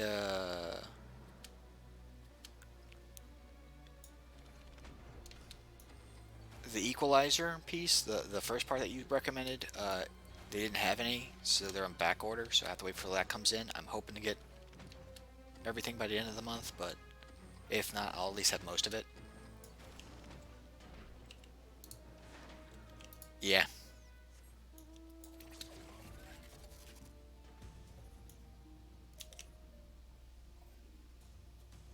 Hey, you're fine. No, I just kind of threw the links at my folks. I'm like, hey, I usually don't know what I want for my birthday, but since you're asking, I would like these, so I sound slightly less breathy and terrible on mic. And you're like, yeah, sure.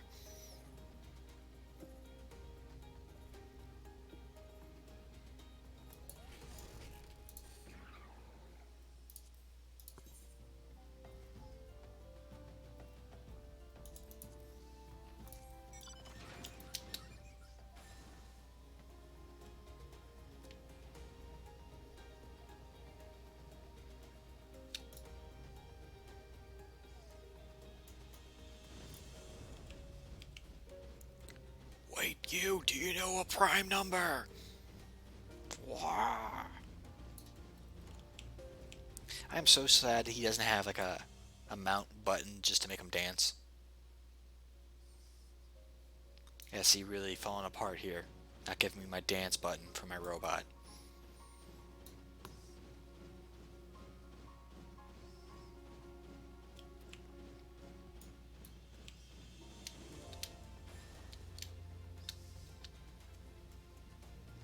Oh yeah, no, I am also, yeah, to continue on how crazy my hardcore casual stuff is. I have maxed out level on Boja. I've done the Citadel, obviously.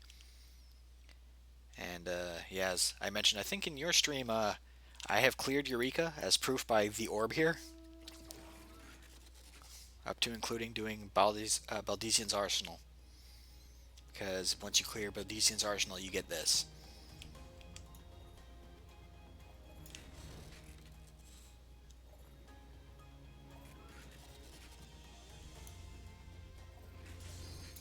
Here we go. Yeah, I think it's easier now.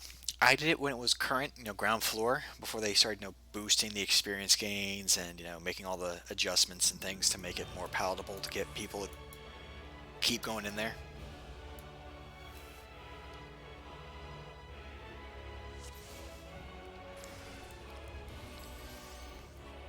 Yeah. And what's fun about this boss, at least for me, is each of the beams when she does, he, she, it, when it does its their memory grab, each of the beams has a different look to it.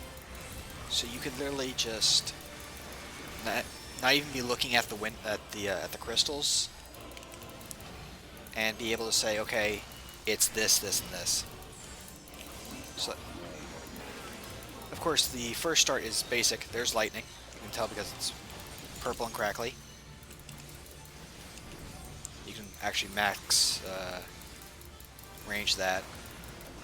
And there you can see the watery bubble one for Leviathan.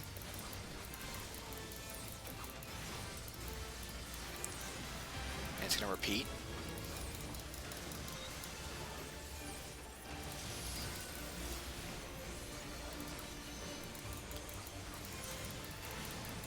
And Eureka's final area, Baltesi's Arsenal, is just there is you can't use your normal reses.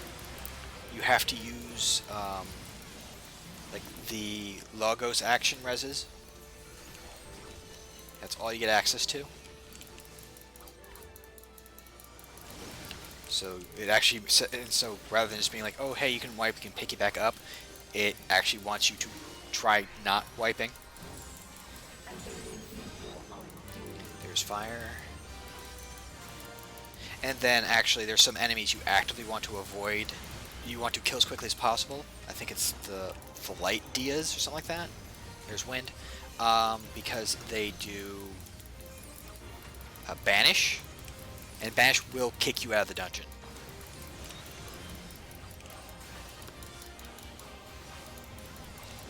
So it actively punishes you for, not,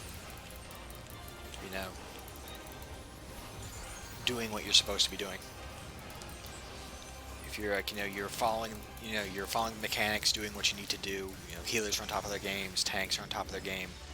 It's not that different from doing any other raid.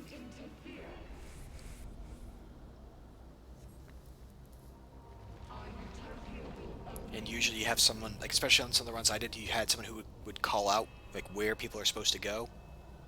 I was in a Discord for that, which helped a lot. So okay, they're doing this, so we need people to move over here. Helps out.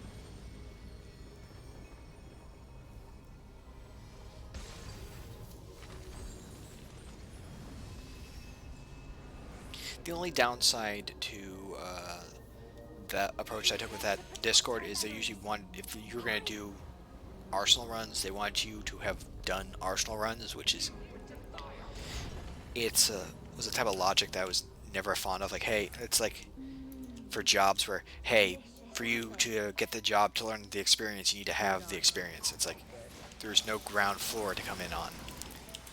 Fortunately, I had a friend who was on it, and they were able to sneak me into a run by saying, oh no, this guy is good, I can vouch for him, and that got me my first clear, and then after that I was able to get in the more to get the token improvement stuff.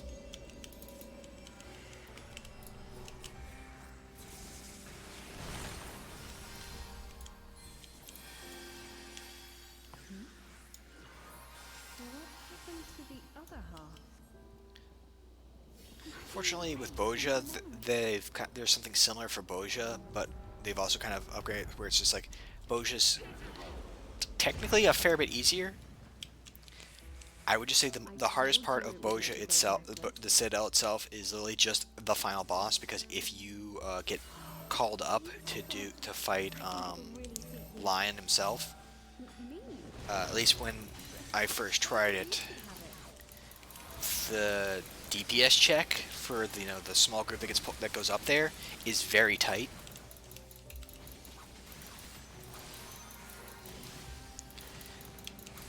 So if you weren't careful, you could just lose because the DPS up there couldn't kill him and damage him enough in time. Way to go, Morgana. Is this ice? Where did this come from? If this goes on much longer, she'll forget everything. So, and also, of course, you can actually res in Citadel, which already makes it far easier. How about this one? I do like that they actually you can actually see lipstick. They actually modeled a little stick of lipstick for her to be holding for this. I always thought that was a nice touch. That said, I do get tired of when you run this regularly, every week, sometimes multiple times a week, if you're trying to get a specific drop, it can get kind of tedious. But it is what it is. What am I doing with this? What it is, what it is, what it is. I'd never wear this color. No! We can't let this happen!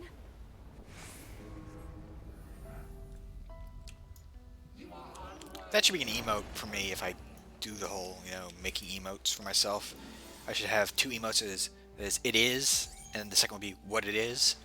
So you can say it is, what it is, what it is, what it is, what it is, what it is.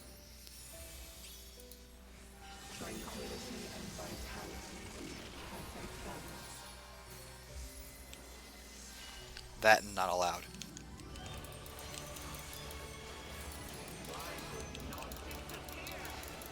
It is what it is, what it is, what it is.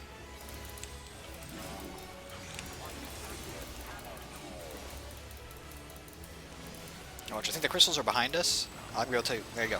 Fire and water.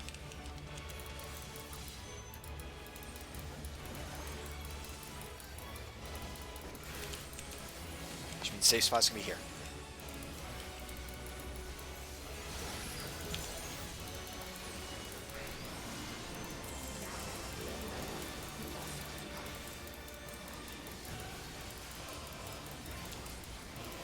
This is extra fun to do, to pull this ability as a tank, because I'll literally tank looking away from those crystals.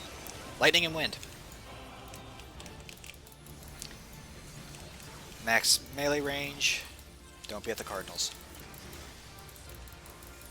Of course, I think this is a junction. Yep. So you just have to remember it for the transition.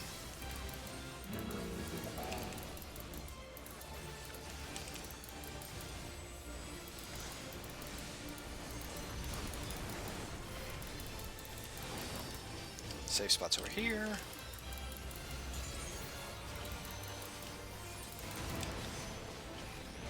And in. Let's do the wide cone, then the stack.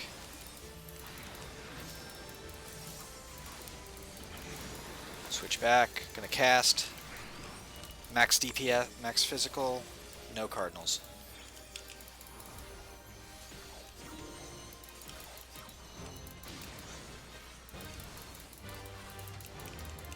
Next, I think, are two actual straight casts.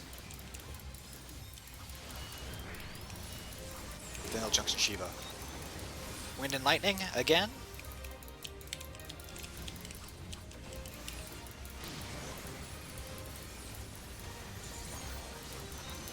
Lightning and Fire.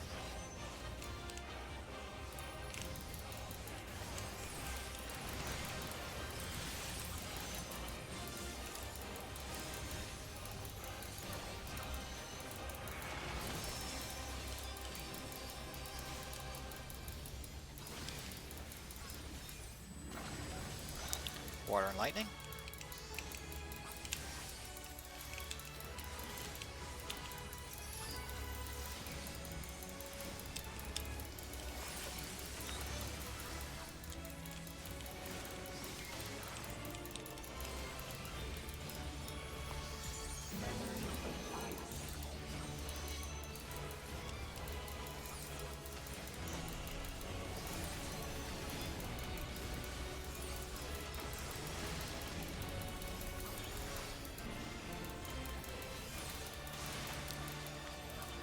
This one's obnoxious because it's a stack and while sliding, and then it does the big wide.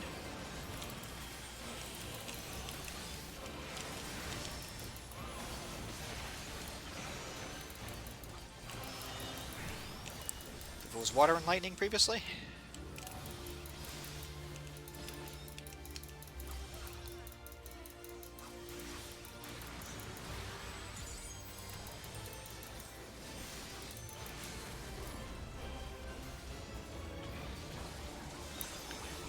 Lightning and wind.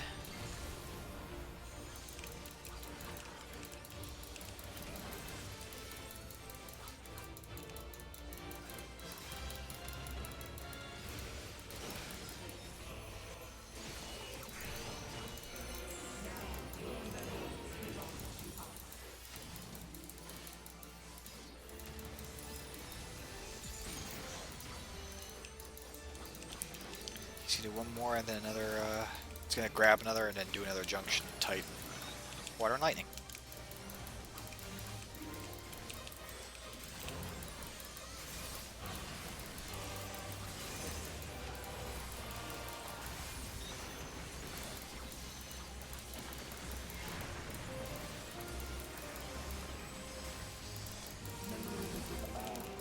Don't think he's gonna get to finish it though.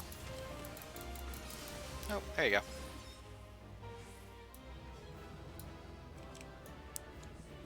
All done.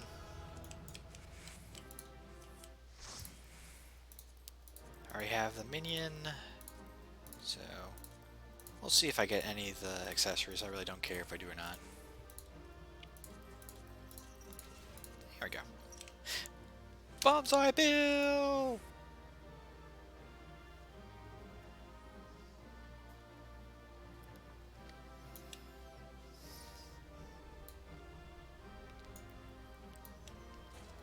Oh, hey, there you go.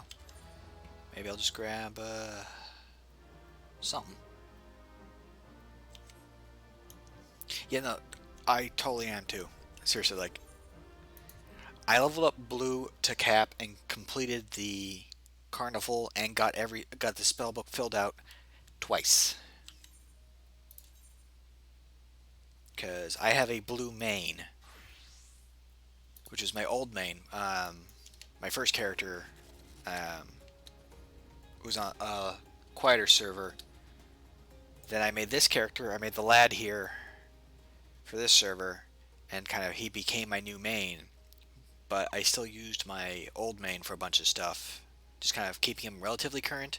But then I figured my thing for him would be that he would be my blue mage main once blue mage hit. Well, actually, after I tried blue mage a little bit, like, no, yeah, this is totally my jam. And so I keep him, like, I hit the stuff first with him. I make sure I get everything with him. What is that? I know I saw something fly down over here. Where'd you go? But yeah, so I did all the blue stuff on him, and then, you know, in my casual downtime for the lad, I'm like, you know what? I got his blue to cap, but he has so many all these holes in his spell book, and whenever I goof off on blue with him, it's really noticeable to me because I like having the same button layout more or less across both of them when I do blue. And it's like, okay, he's missing, like, I mean, he doesn't have, you know, Serpanaka, or he doesn't have, you know, Glass Dance. He doesn't have Feather Rain. I was just like, I want these on the lad, and so since I decided I was going to do that, I might as well also get him through the carnival. And so in the end, I got 2 fully stocked up blues. The only difference is blue main actually has best in slot for 60. Lad here is just kind of you know, augmented token gear. That's fine. All he needs.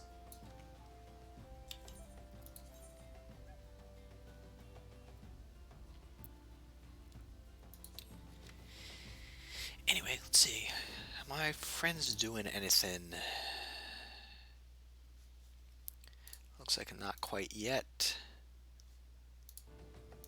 And I'm just kind of here just to chillax, you know, after an annoying work day. I did my roulettes. Another day of roulette will probably nearly cap me, and I'll pick up something and I'll be good there. So, since we're kind of keeping things casual, where is my opposite of a major? Here's my opposite of a major.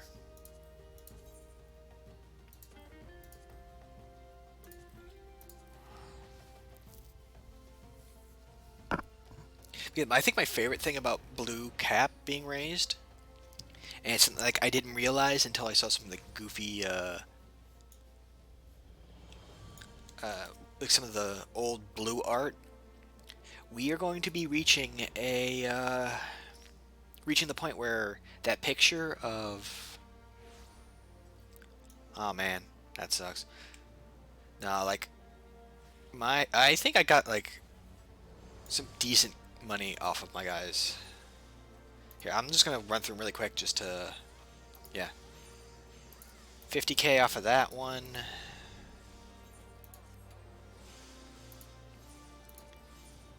Just 20k off of that one. And there you go. 130k off of that one.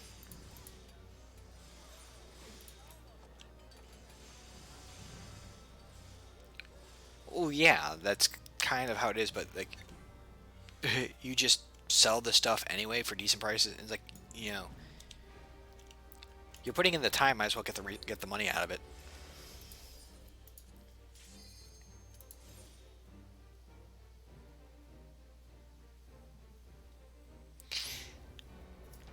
Yeah, it's literally like my whole thing here is just, yeah. I don't even like aim for anything specific. This is literally what I do. I just go to find a node,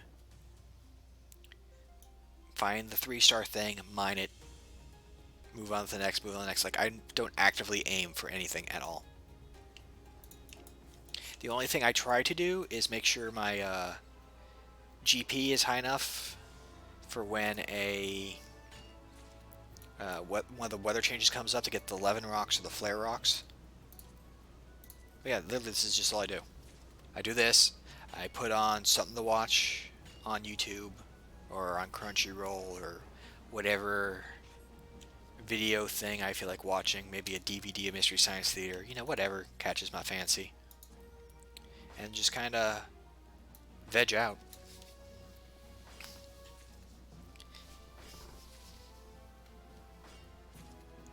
Kind of go on autopilot.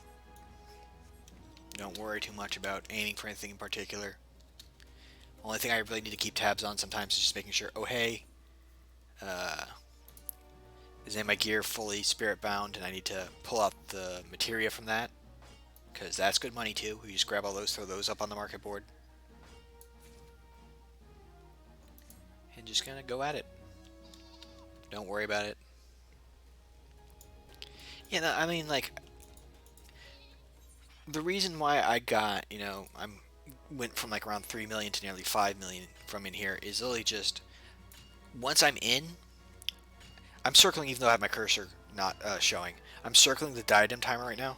I stay in for the full 3 hours. That's what I mean by having something to watch. And I just, continually walk around gathering stuff. And then once that timer is up, I go up, I put all the materia, all the items onto the market boards, and then, that's where that slight profit comes from.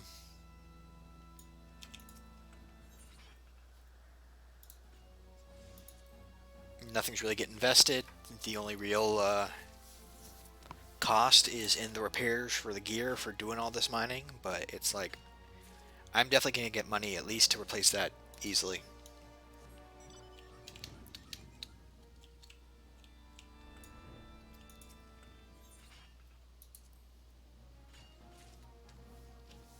Yeah, so it's just me chilling out like this.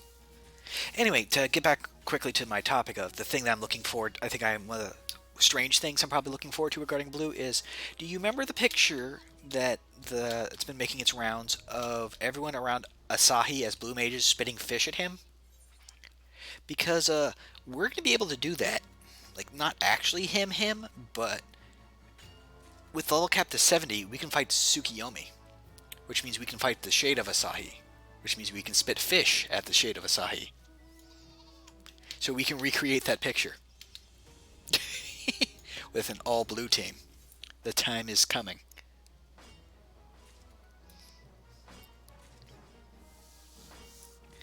Though I'm also curious, like, I don't think they'll let you be able to go into Eureka with it, which sucks. I think it'd be a really fun way to revitalize Eureka if they let you take in Blue Mage.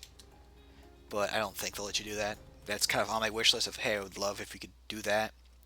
Because I've also been pushing that they should allow you to put blue into, take it into Palace of the Dead and into Heaven on High. Like, even if you have to change the achievements so that, like, you know, you have to use non-blue for the regular achievements, if people are really that worried about, you know, oh no, these people, you know, got to clear using a blue to help them out, who cares?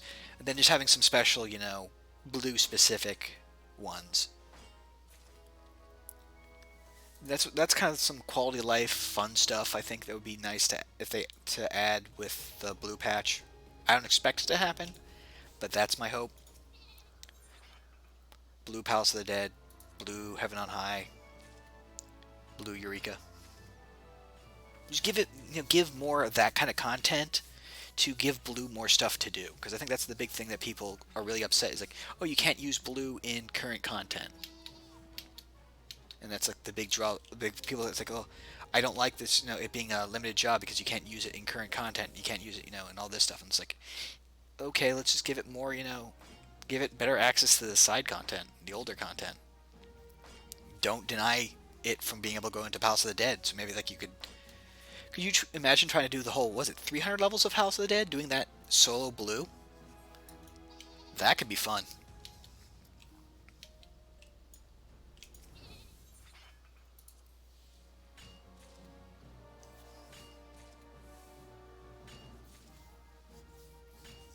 Give a special achievement for it.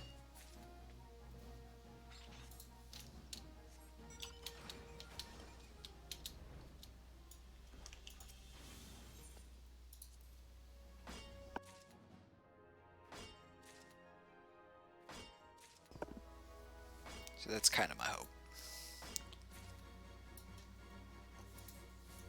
And I'll definitely be trying to, I'm actually planning to, actually the reason why another reason for me for doing this setup is I may, hold on, about to cough. Alright, sorry about that. Other benefit I am looking forward to doing is potentially streaming blue content on my blue main. So having this whole setup for him with the whole hidden, you know, chat box, the names and all set up properly, so, you know, we're not potentially putting some random person on blast on stream who may not want to be seen. All that proper, you know, streaming Final Fantasy XIV etiquette.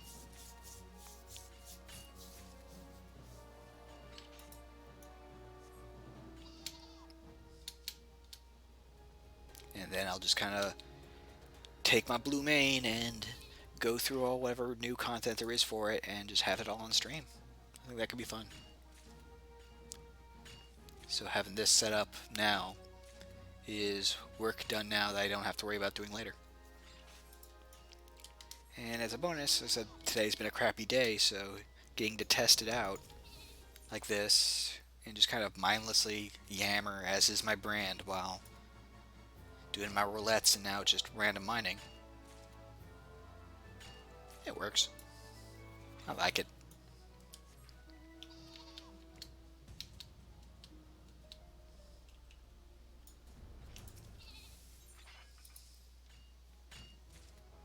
Yeah, no Lalafell. Oh.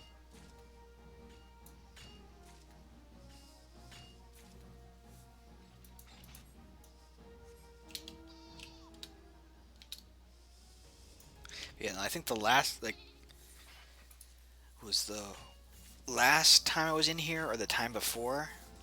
I think I did actually, I think when the ferment stuff got, you know, the patch that added the ferment stuff came out, for this last patch, like the actual patch day, or a couple days afterwards, I did a couple sessions in here, like, so like, 6 hours or something like that. And while I was doing that, though, I was watching through all of one of the seasons of Digimon. Yeah. So I definitely had something to watch, because it was like, what, 44, 45 episodes? Yeah, there you go. And it was my favorite season, too. I don't know how familiar you are with all the seasons, but my personal favorite, I think it's season 5. I think that's which one it is. In America, it's Dat Squad, but in Japan, it's Digimon Savers. And I just really like that season because the main character actually, to get his Digimon to Digivolve, he actually has to punch a Digimon in the head.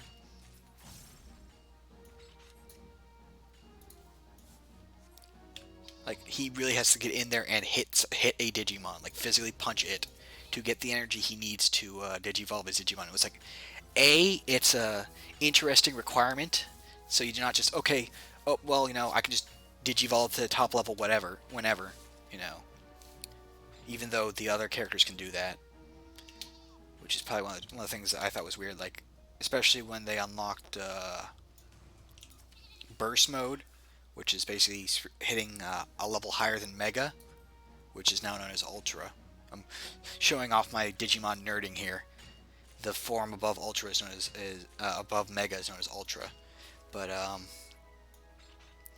the main character has this big old like thing where he he does it wrong. So he does the Dark Digivolution, like kind of like with Tai and Skull Greymon and that whole thing. He does it wrong. Loses. He can't use his Digimon for a while, and then finally gets back, and then gets to do it right. So he has this whole big thing and does it right, and then it's a. Well, no. The bursts were done all right.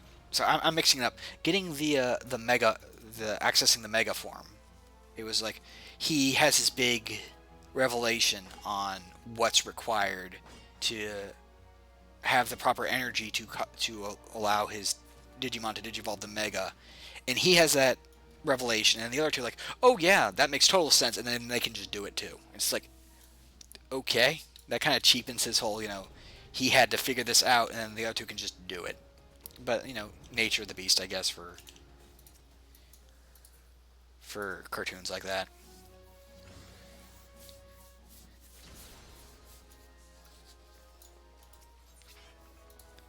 But yeah, like throughout the entire thing, he has to punch a Digimon to get the energy to make the Digivolves, as I was saying earlier.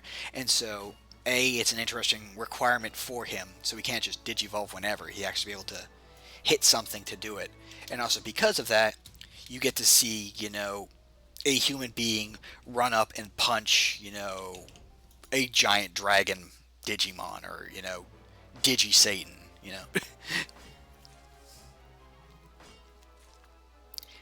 And because it's it's an anime, yes, at some point he does punch Digi-God.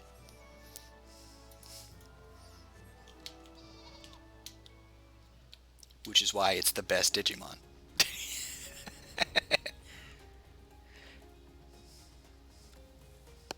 Though I am liking the season 2020 Digimon. Yeah, yeah. You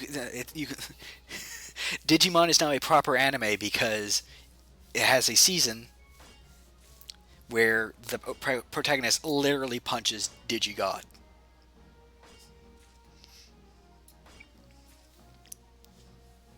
and it's great.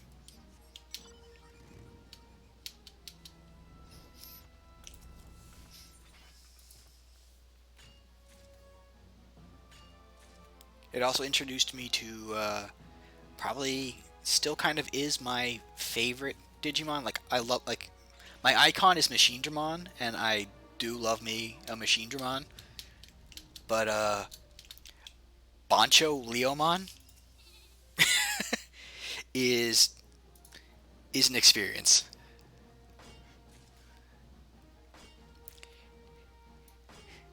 It's a mega level version of Leomon that is literally just in a, you know, high school Japanese high school punk outfit. It's JoJo the Leomon.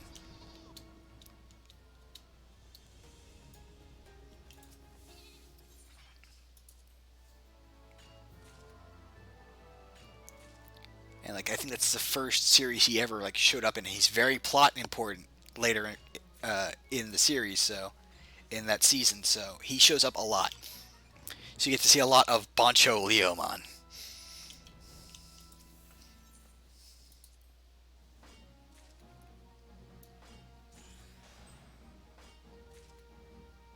Oop, got a spirit bond on my axe. Let me give me that materia.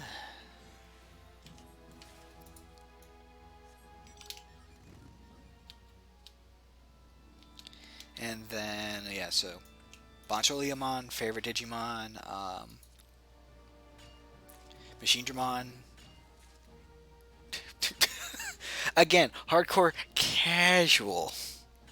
Casual. We don't care about them pentamelds. What do I even need them for?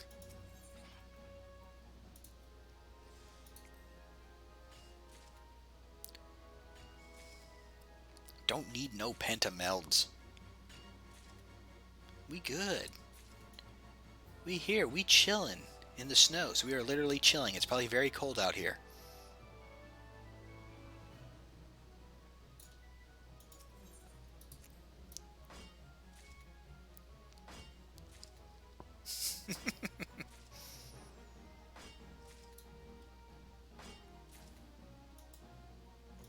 Yeah, I don't know how often I'll stream this sort of stuff. Like, Blue, definitely I think I'll stream. But, like, maybe I'll make this kind of doing the roulette resets a thing. You know, if people are interested in it, you know. If I can think of something, you know, fun to ramble about each time.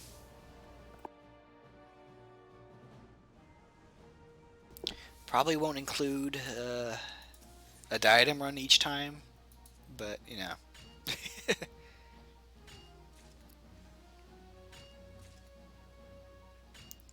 We'll see how it shakes out. Yeah, no, like that's literally why I did it. This it was just like today sucked. Had no work driving me crazy. I have Final Fantasy 14 view set up for the Blue Mage stuff because I thought it was gonna happen with the last patch and it didn't. So why not bust it out? You know, fire up the stream, do some roulettes, and you know, fulfill my brand of rambling aimlessly and making bad jokes. Oh, that speaking of, I don't know if the system is working, but I did turn on CloudBot and I set up some stuff in here. Is it set up? Will it work? Yeah, the Streamlabs bot. There you go. Yeah. Okay. Yeah. Looks like it's up and running. That's my currency, punnies. I don't know if I got the heist and the gamble and giving and all that working. But I might have to work with it. Yeah, I might need to fiddle with those two. But yeah, I have a couple other streamers that basically have the idea where you can heist and you can gamble your currency, and is usually points. I've gone with punny. Yeah. Well, yeah, you have one punny, two punnies. That's your 2 cents.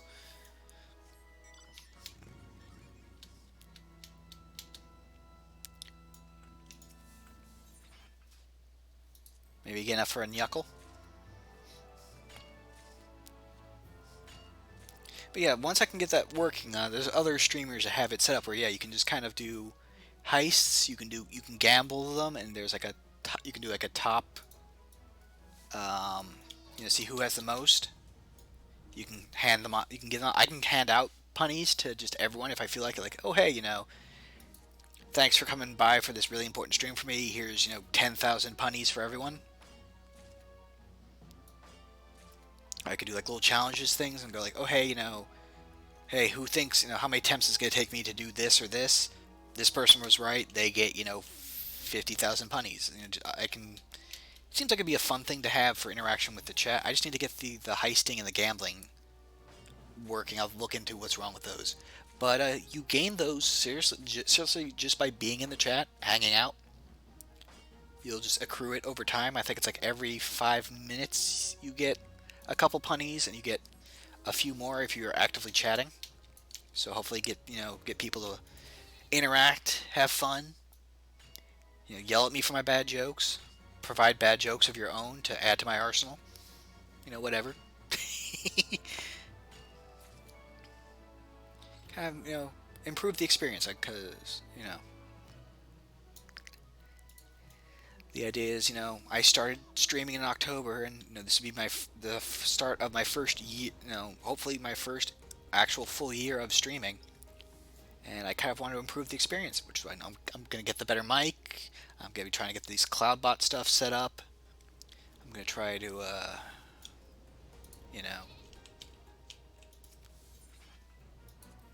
improve things. We'll see. We'll see how it goes. I am just doing this for fun and all that, but honestly, and I was mentioning this to a friend on Discord, where, like, with the headaches of today, I was having more fun over my lunch break setting up some of this CloudBot stuff than I have had in the past 2 months of any work that I've done at my job.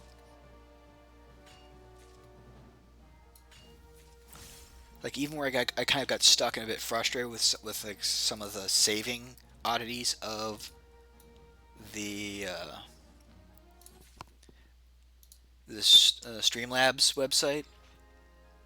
I had to actually go pull it up because I forgot what it was called for a second. Like, that was still less of a headache than dealing with my coworker, apparently, like, realizing that my coworker was refuting me about where I thought should be going with our current project, because he didn't understand the direction I was saying, which was exactly where he wanted to go. Yeah, it's like less headache. I actually feel accomplished, and also just the benefit of, hey, I'm doing this for not just my fun, for other people's fun too. Hopefully, an enjoyment, to have a good time. And it's just like, that's something that I can be motivated to do. I just have not felt any real long-lasting sense of accomplishment and reward in my job, which I guess it's kind of a heavy thing to just whine about on a chill stream, but it is what it is. What it is. But yeah, no, I'm glad at least some of the commands work. I think this one should be here too. I can shout you out, so I can let let people know they can go see you stream and what you streamed last.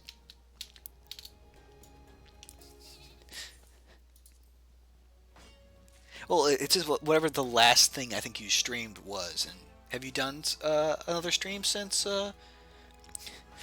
I derailed your Resident Evil 5 stream with Pog jokes?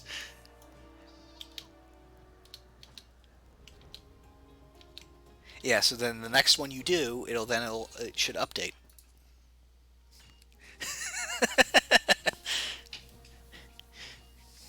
And the nice thing is that the shout out one is a default function. If you go into Streamlabs for the CloudBot and like literally just like look at the basic set of functions, one of them is shout out.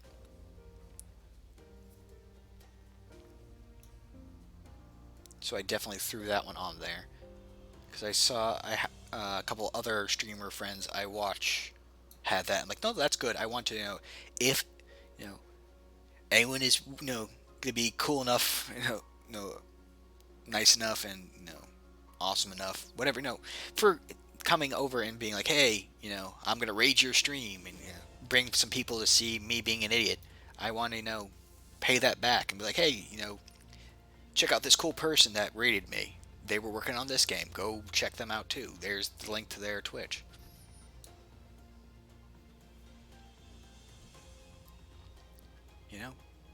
Share and share alike.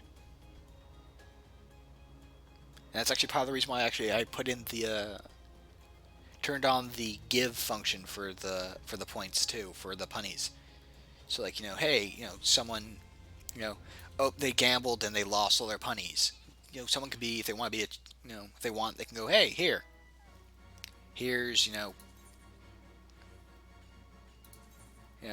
here's 10,000 punnies, just because.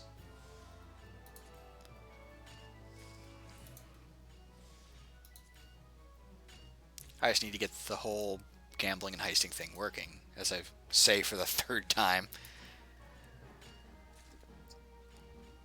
And then we'll be good on that part.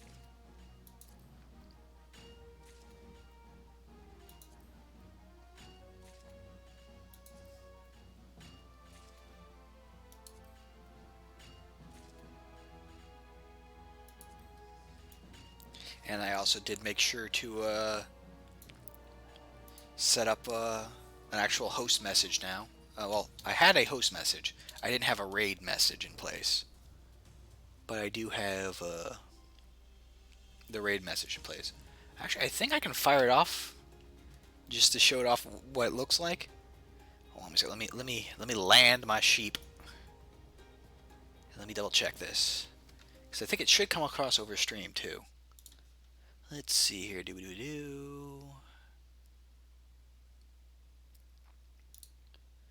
Not you.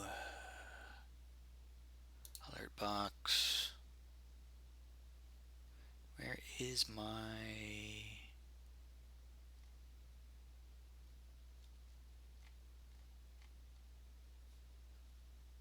It should be in here. Where are you?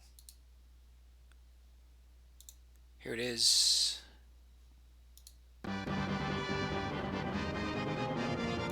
Okay, it's gonna double up the sound because I'm an idiot, but yeah.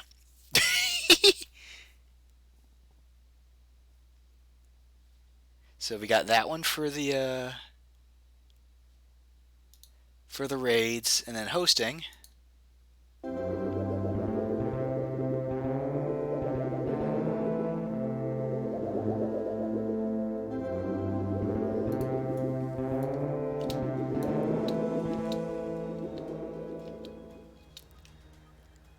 Yeah, no, I literally wanted to have, I made my overlay, I specifically wanted to have a special field that is 100% for the alerts, for the follows, for the subscribers, for the raids, and everything. This layout was made with having that spot there in mind, so it doesn't, cover something else. Like, so if people are watching, me playing a game, it doesn't pop up and block something. It's kind of... Everything has its own little place.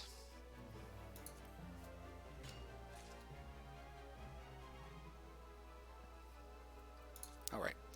I always forget that you have to turn quick gathering back on after you hit a special node, because it automatically unchecks that.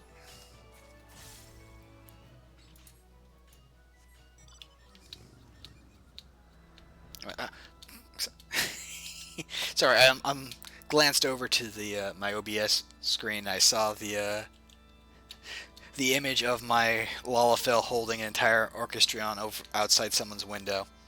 Why won't you love me? Sombrero, why won't you love me?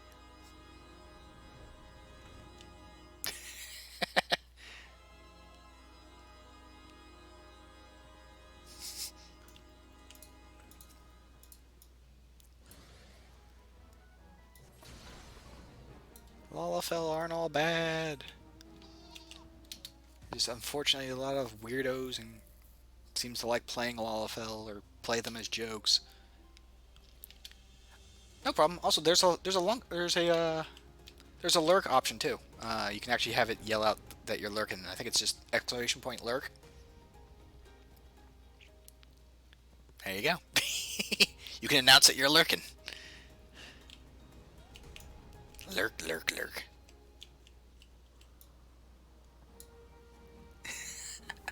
Have a good lurk. Thanks for swinging by and chatting with me, Sombrero.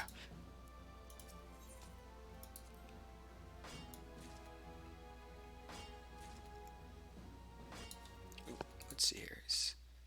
Franzer. Ah, Frand is doing some Tetra League.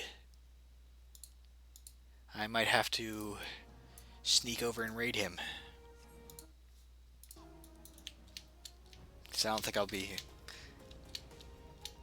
I think I'll be going for a full Diadem session on stream. The idea was actually I was going to stream until my friend B, I believe she is popping back on later tonight, because today is officially her birthday. Happy birthday, B! And was going to raid her and watch her for the rest of the evening. But she is not on quite yet, so I guess it's a choice of, do I wait for B and raid her when she gets on, or do I, you know, go raid Jason, who's doing some Tetra League. Good old Jason plays games.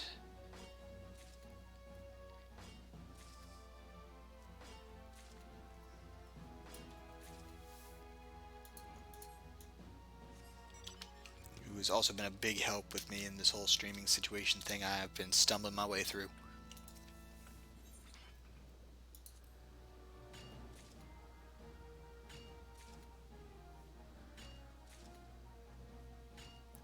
How close are we to a big hitting a spirit bond marker? Because I might go say, okay, once I hit, 100% spirit bond on my accessories, I'll use that as my stopping point, stream-wise. I might stay in Diadem and just keep mining while I hang out, but probably will just not be streaming it. Just, so I can have folks redirected to other friends. We'll see how we do. We'll see how it be, how it go, how it does, how it doesn't. Do or do not, there is no try. Something like that.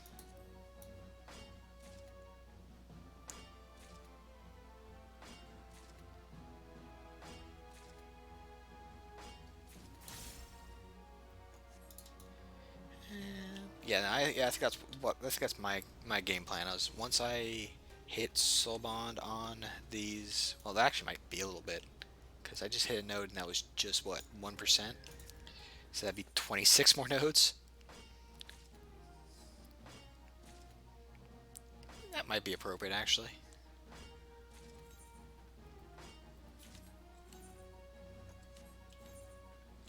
Something like that.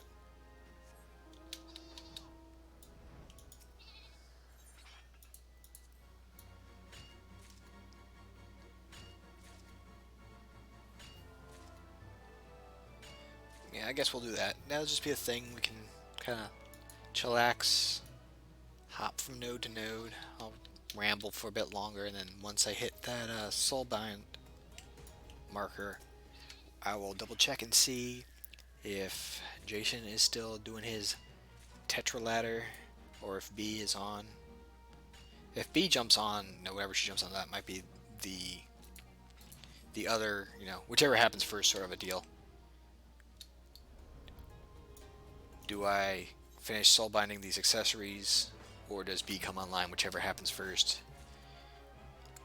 In which case, yeah, and then go from there. If she is on, raid her. If not, raid Jason. Feel it out. See how it go.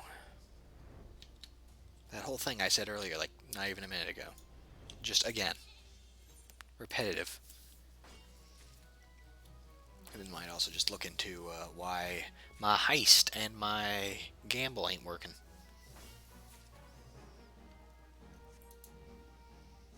Oh wait, maybe it's because Sombrero didn't put in an amount.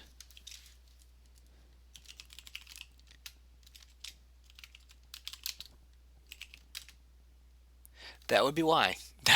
It is there. You just have to actually. Sorry, I didn't even think about that, Sombrero. Sorry, you actually have to put in an amount. You heist X amount. You gamble X amount. You actually have to put down a number of how many of your punnies you are gambling or heisting. That would be why it wasn't working. I was like, oh wait, everything else is working. Why isn't this working?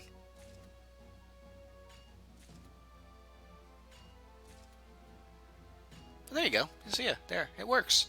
Hooray! That's a big positive for my day.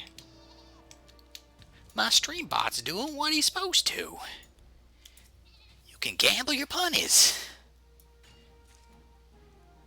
That's punny in the bank.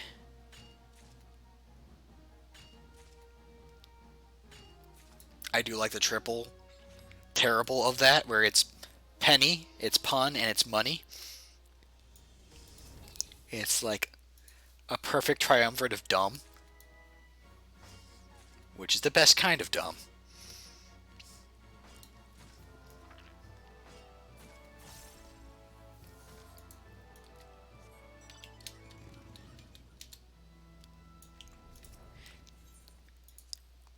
Now the question is, can I somehow be able to use these points for other fun things, like, because you have your actual stream points, which are separate. The whole thing's where if you, I guess, once you are partnered or whatever with Twitch properly, you can use those to unlock emotes and have the streamer do stuff, whether it's stretch, take a water break, do something in a dumb voice. Try to think of a bad joke on the things like that. But I'm wondering if there are ways to use these currency for something similar, where I could say, okay, well, you can spend X punnies to, play a sound or something.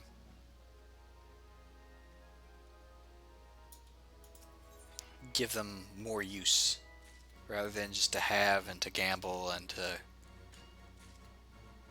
heist and hand off.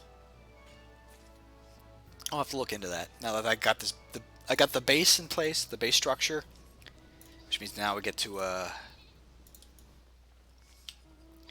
see what else we can do with it.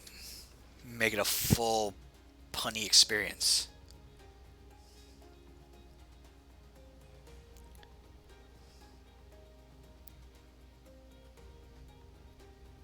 Especially since I don't expect to be, get anywhere close to being able to reach the level where I can actually start doing the actual regular channel points.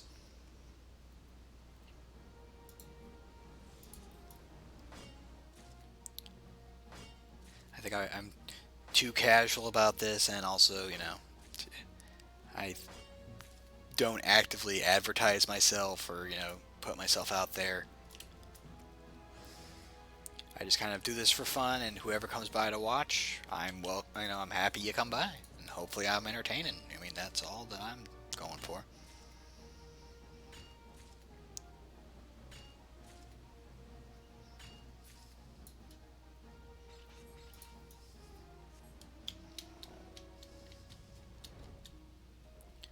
We'll just have to see, because I think also some of the more advanced Streamlabs stuff is behind Streamlabs Prime, so I'd actually have to start, paying fees if I wanted full access to the unstoppable power that is Streamlabs or whatever.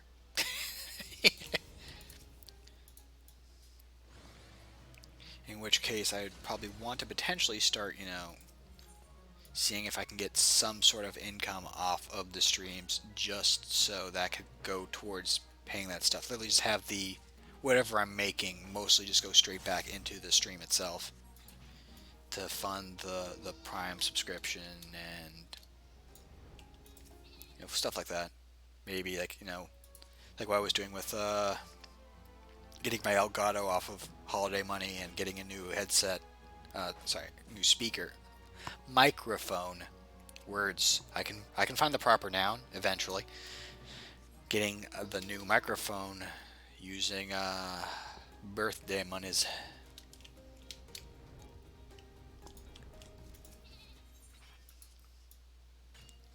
Work on that progression, but we'll see how it go. And this is all kind of, for fun, to hang out, entertain myself and hopefully others. Hopefully everyone has a good time and maybe continue to improve and evolve my product, which is rambling and bad jokes while playing them video games. Maybe throwing out some knowledge here and there. We'll see. It's like, I during the whole roulettes, I was literally like, for the puppets bunker, I'm literally just calling out each step and what to do for it, just while doing it without really paying much attention. If that's a thing people like to see more of, I could do that.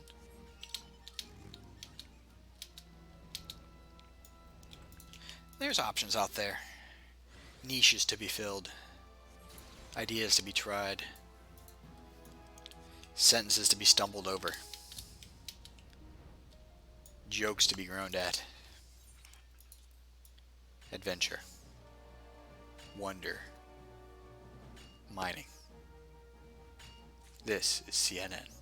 I don't know.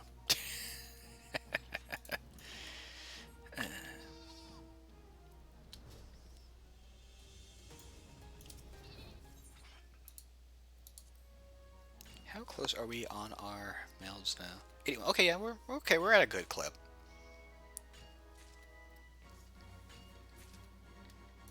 I say melds instead of soul binds for whatever reason. But yeah, a little bit. I guess that a whole splurge on Digimon information, I guess, is kind of a sneak peek to the kind of nerd stuff I could probably throw out during my the whole birthday bonanza, Digimon, Digimarathon, fantastical crescendo. I don't know, like whatever I end up calling the dumb thing. That whole 4-day birthday stream idea. I can probably throw out a bunch of dumb Digimon information I've just absorbed over time. So that can potentially add some extra fun stuff to the rambling. Some Digi knowledge.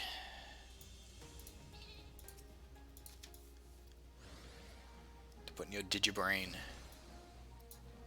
The funny thing is I was actually thinking of setting up some of this stuff to be kind of more, I was like, well, since I'm doing the whole big Digimon birthday stream thing, maybe I should make the points Digimon related, and maybe when I actually start doing, someone's been, a subscriber or follower for, X months, if that ever happens, a subscriber for X months, that it would be like a Digivice, and would show, like, various different, levels of Digimon. You got your Training 1, Training 2, Rookie, that whole thing. Like, those could work, but I figured rather than force that, just kind of stick to my current brand, which is just rambling and dumb jokes.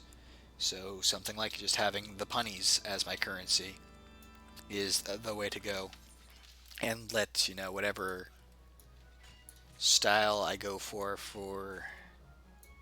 subscribers, if and when I ever have any of them, be dictated by how things develop as a stream, as a experience. Maybe we'll have a better method to for those tiers. We'll see.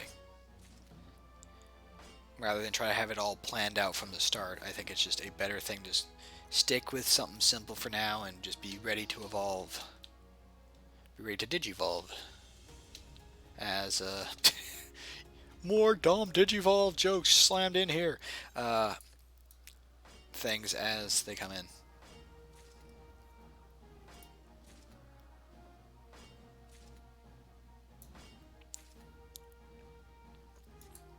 I think that would probably just be the best way. Have it feel natural and have it feel like something that is fitting to the brand and to the experience. It doesn't feel like it's just been forced into place because I say it should be like this. At least with the idea of the punny, like I've already kind of made, at least in what small circles I'm in, I think I've already kind of established a bit of a brand there of just dumb jokes. So obviously the currency has to be a dumb joke. And the dumb elegance of the punny is perfect, I think. How we doing? 84.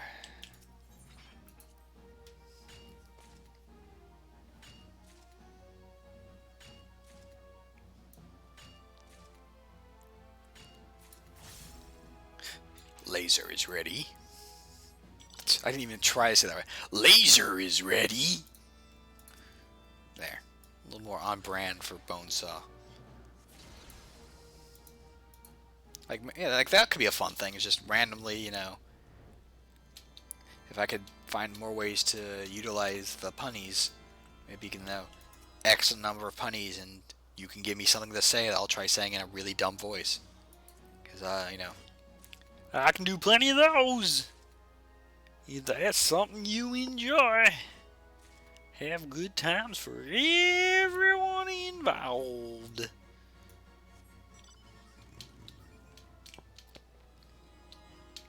Because actually, I guess in my own, childish way when I was younger, I think one of the things I wanted to be was a voice actor. Never really worked towards it. I just like, hey, I can do funny voices. Voice actor could be a job. But then, here I am stumbling. A lot of, I forget the proper terms for them. When you and you there's actually a proper term for what that's called.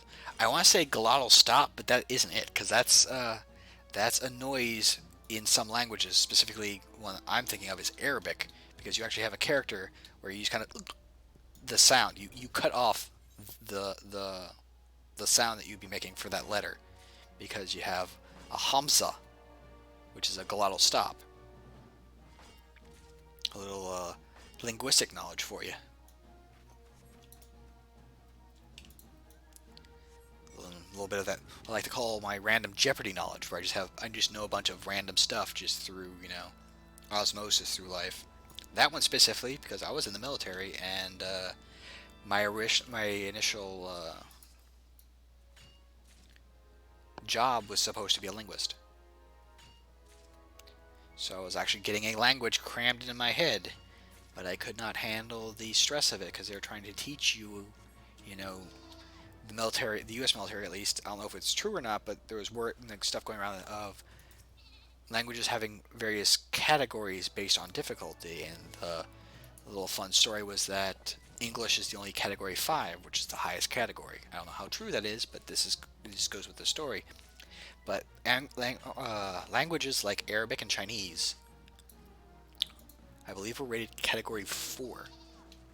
And I was doing one of those, Arabic, category 4 language, according to this chart that may or may not be actually true.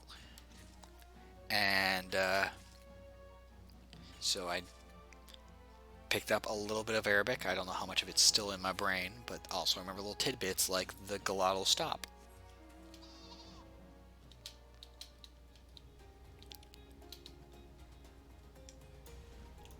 A little fun educational moment there. Of course, now it's going to bother me until I actually look it up. What is proper term for ums and ahs?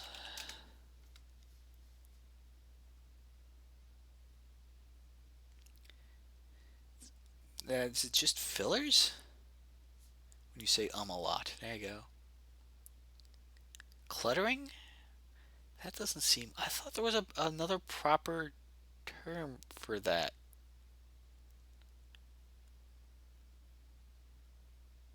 Speech disfluency, maybe. I have a lot of speech disfluency. which I think would hit whatever the proper term is for it. I think that me doing that, all these pauses and the ums and the ahs, would kind of hinder the concept of being a voice actor. I don't actually know. And it was like that was kind of the kid dream.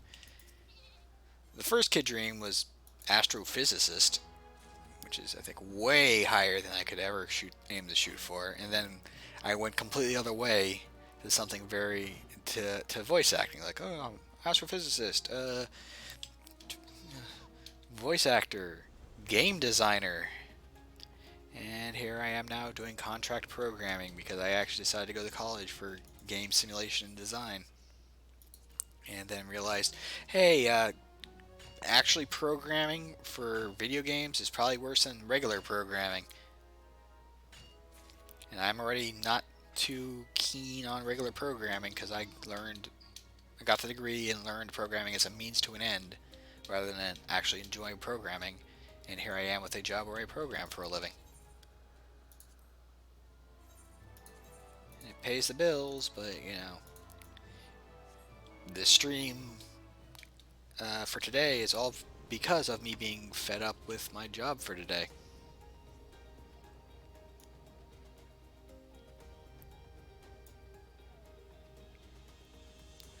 But you know, it is what it is, what it is, what it is, and it helps pay the bills. It lets me, you know, be able to do stuff like this.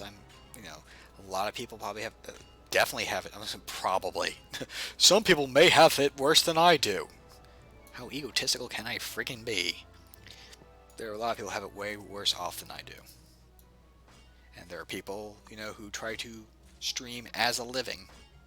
I'm able, and you know, I'm comfortable enough and able to do this sort of thing for fun.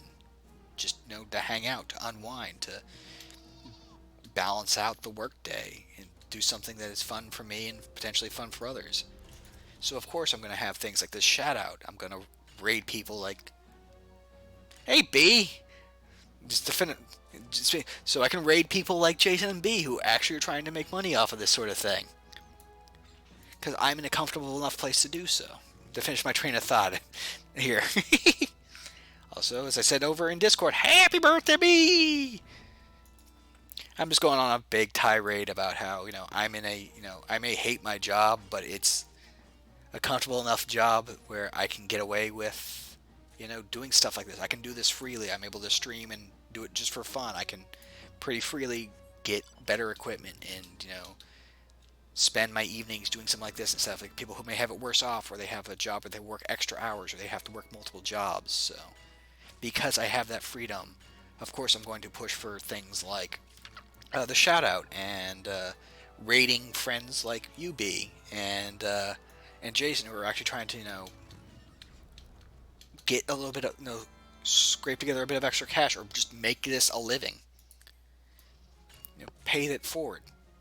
Maybe I'll be entertaining and then also push someone like UB or Jason, and then you guys can get yourselves a follower or a subscriber and get yourselves, you know, a little bit more comfortable, a little bit better off.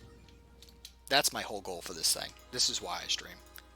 Fun for me, hopefully fun for others, and for those others that come by, hopefully, you know, maybe I can use what few viewers I get and push them towards people, other entertaining people who could actually, you know, use the viewership, can use the followers.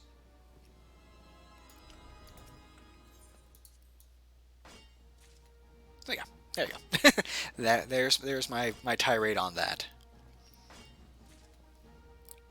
And B, I appreciate you guys. Like seriously, like Jason helped me get this whole thing started. You know, you and me playing Raft has been a blast. You know, a bunch of other people, Proton John, Ty Tuesday, you have all these other, you know, LPers, streamers, Chip and Ironicus. They've all kind of I've basically gotten free entertainment off of these people, and I just want to be able to kind of pay that forward. And I feel like this is a good way to do that, and also be able to, you know, share the games I enjoy, hopefully be entertaining, and, you know, maybe be that person. Be the, you know, that someone comes home after a bad day and come on to onto Twitch and go, oh hey, now today's been terrible, but I can go listen to Hamlin make a bunch of dumb jokes for an hour. I'd like that. That's what I want.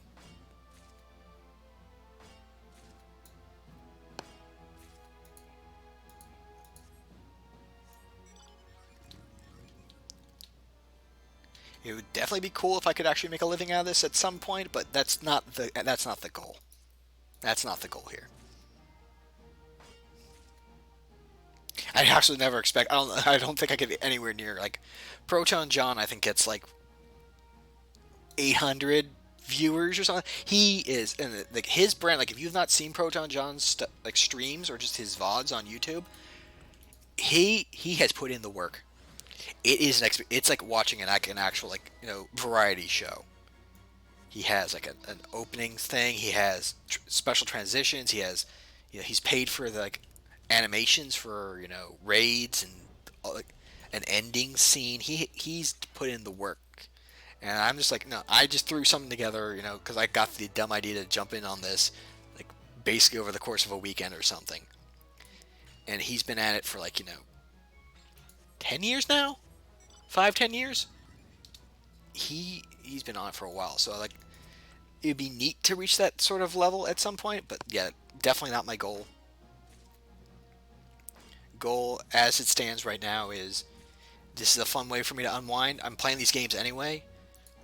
Maybe I can be entertaining for other people while I do it.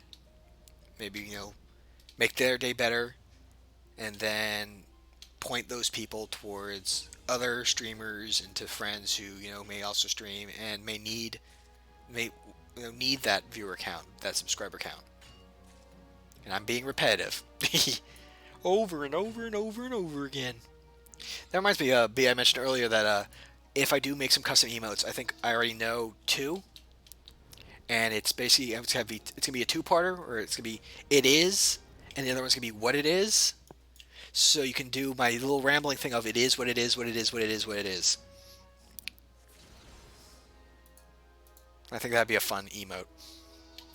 So like when everyone's you're just today's been done, I'm just gonna do this thing. It is what it is, what it is, what it is, what it is, and you can just throw in as many what it is as you want.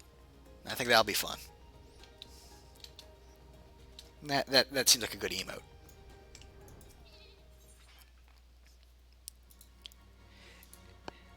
In other fun news,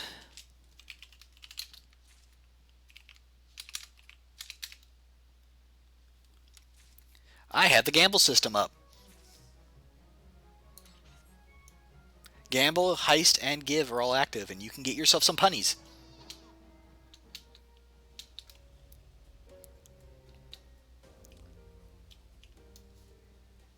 No, that's right. It should be. You might. Do you have?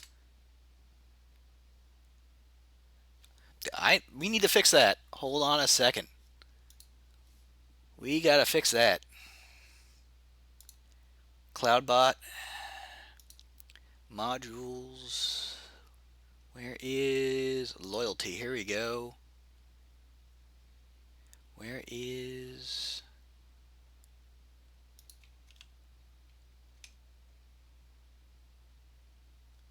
Where are you? I don't want to add specific... How do I give to just one person? I want to give B some punnies. I want to give B some punnies!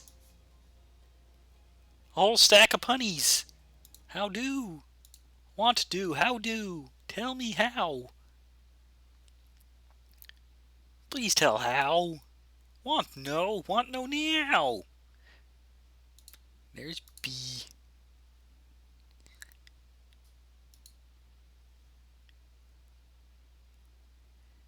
Okay.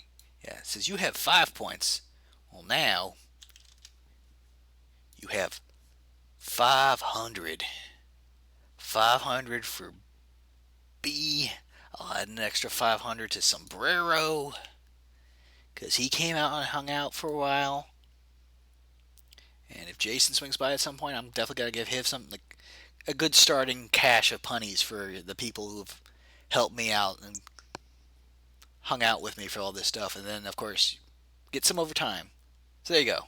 You should have 500, and I think it says should be 505 punnies now that you can heist with, that you can gamble, that you can give. There you go. Yeah. Punnies! 520 punnies! I think I set an upper limit of 1,000,000 because I didn't expect to. I don't think we're going to be. I don't have enough people viewing regularly enough to get the numbers too high. But I can always mess with that upper limit later. But yeah, if you do exclamation point commands, it shows all the things I have set up. I have set up the shout out, I set up the lurk, I set up the punny system.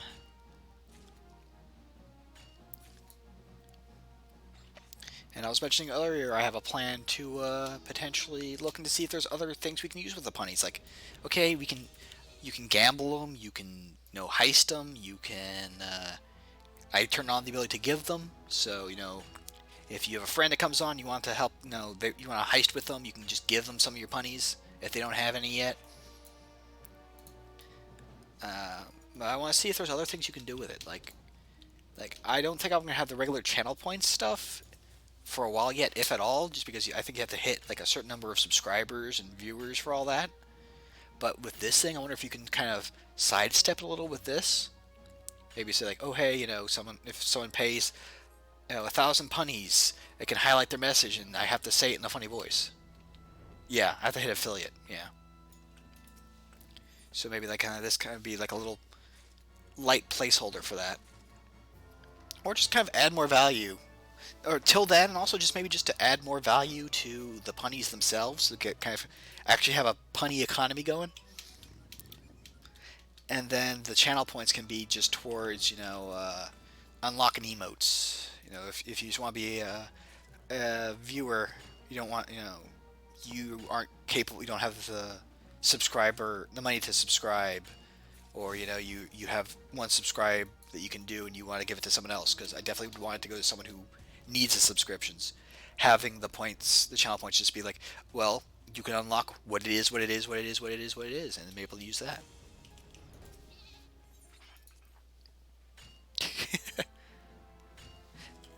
I was going to go until, okay, I haven't hit my soulbound part yet. No, my game plan was, I did my roulettes, I came in here and I was kind of rambling about this, that, and whatever, as is my brand, and the goal was I was going to be in here until I soulbound these accessories. Like, that'd be a good stopping point, at least for stream-wise. I may just keep going for the full rest of the Diadem, but that'd be off-stream. And then I would either raid UB if you were ready to start your birthday streaming, or I'd raid Jason, because Jason, I believe, is off working that ladder, that Tetris ladder, made of S blocks and Z blocks. Yeah, go raid him.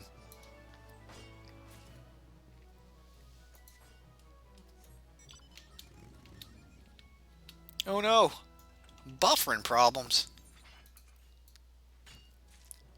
Maybe it's very windy, he's being buffered around by the wild winds of the internet.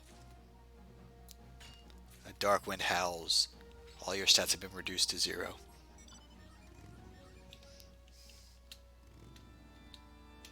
That's a cave story reference. Yeah.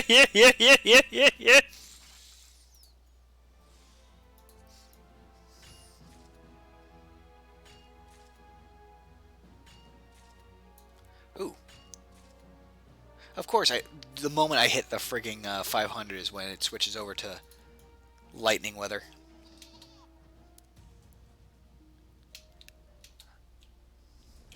How will I get my all my lightning sand if I don't have this GP to do it? I ain't carrying any cordials.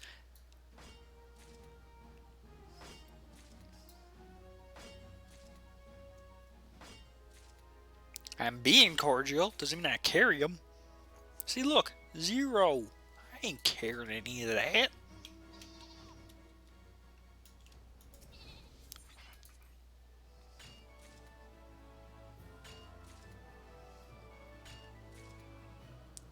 But yeah, also for people who are just listening in or watching the VOD later, the little picture stream on the left there covering the chat for proper, privacy of other people, other people on the game. I had some issues with that, and B, being an awesome person, helped me figure out some of the issues I was having with it. It was like auto-resizing weirdly and causing it to flicker and look kind of all goofy, and now it's nice and smooth, and I can see all these little pieces of art of my lad that I've accumulated over my time playing this game.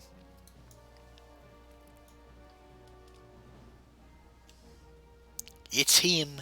It's him. It's the lad. It's the boy. The Lalas fell.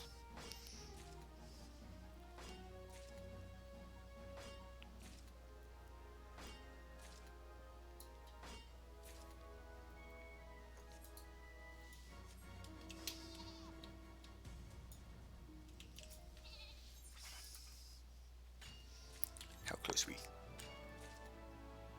Ooh, we are almost there. We're almost hit to my break point I had set.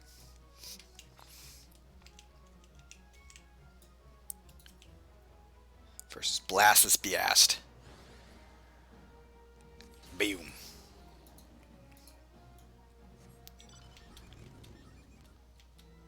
Firing the laser. Wow. Old memes. Firing my laser.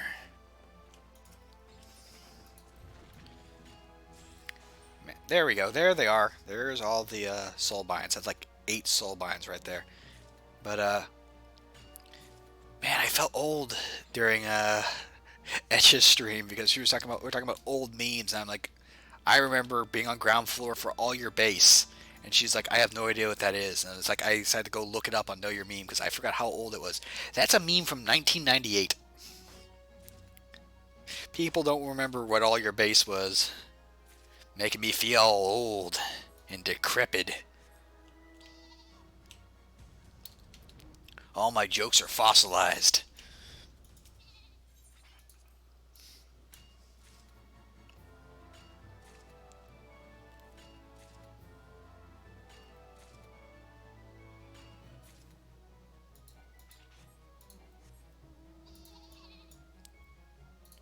Mini sheep. And a little dragon with a hammer. There we go.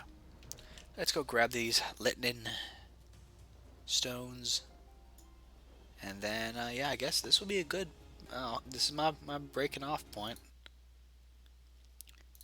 And then, unless you are about to go live, B, maybe I'll just raid over to Jason. We'll see. Whatever works.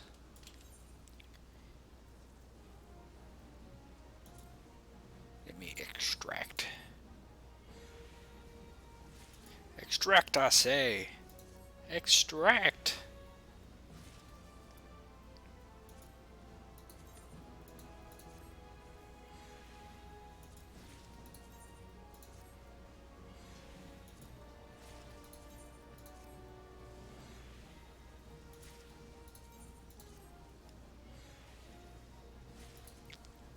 There's my boy. For all his materials. And for our big hit of Levin sand. Get us a bunch of that sand. That shocking sand. Them sugar rocks. Pop rocks and cola.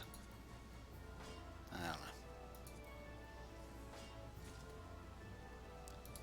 That's fair. No, yeah, that'll work then, yeah. Well, once I am done here, we will raid Jason, and then, from there, obviously I'll be keeping an eye out for when B goes live, and probably will watch. I do have, rest of the evening to chillax for. It has been ordained by the birthday girl.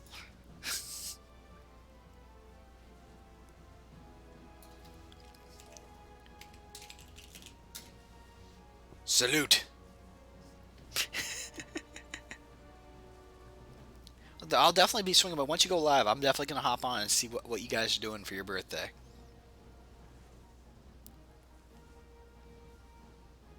But yeah. I don't think I can. I don't have much else. I've done my roulettes. I hit the last part of Eden for the weapon piece, the Blade of Lost Antiquity for the week, and then I've been in here for, wow, yeah, no, easily about an hour and 10, mostly just rambling. An hour and 10 of straight rambling while running around mining things mindlessly.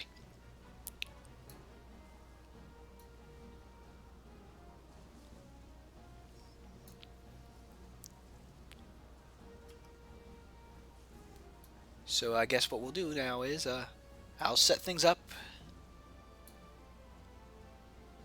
for us to raid Jason.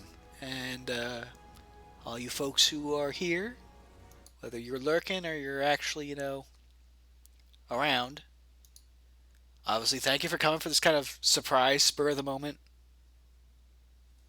stream of mine. My cooldown.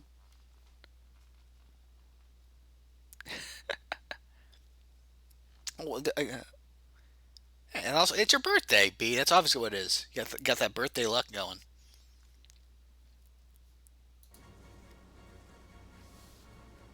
Meanwhile, you should see what I do in etches, where I literally I'll bet everything except 3 fish. So I either have a bunch of fish or I have 3 fish. Actually, I think I'm sitting on a bunch of fish right now. I'll have to double check later. But for now,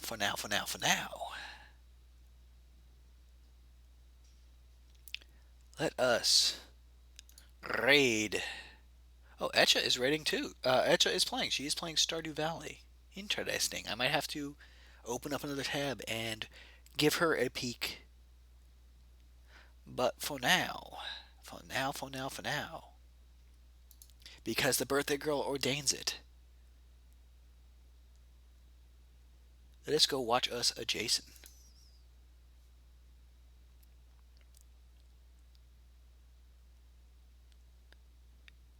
Yeah, thank you all for coming. Obviously, the next actual regular stream is going to be Saturday when I start my own birthday marathon stream thing for Digimon Story Cyber Sleuth Complete Edition. But, if this sort of mood hits me again, maybe I'll do another random stream during the week. We'll see. See how I'm feeling, how I'm doing, how it be, how it go, how it do. But for now,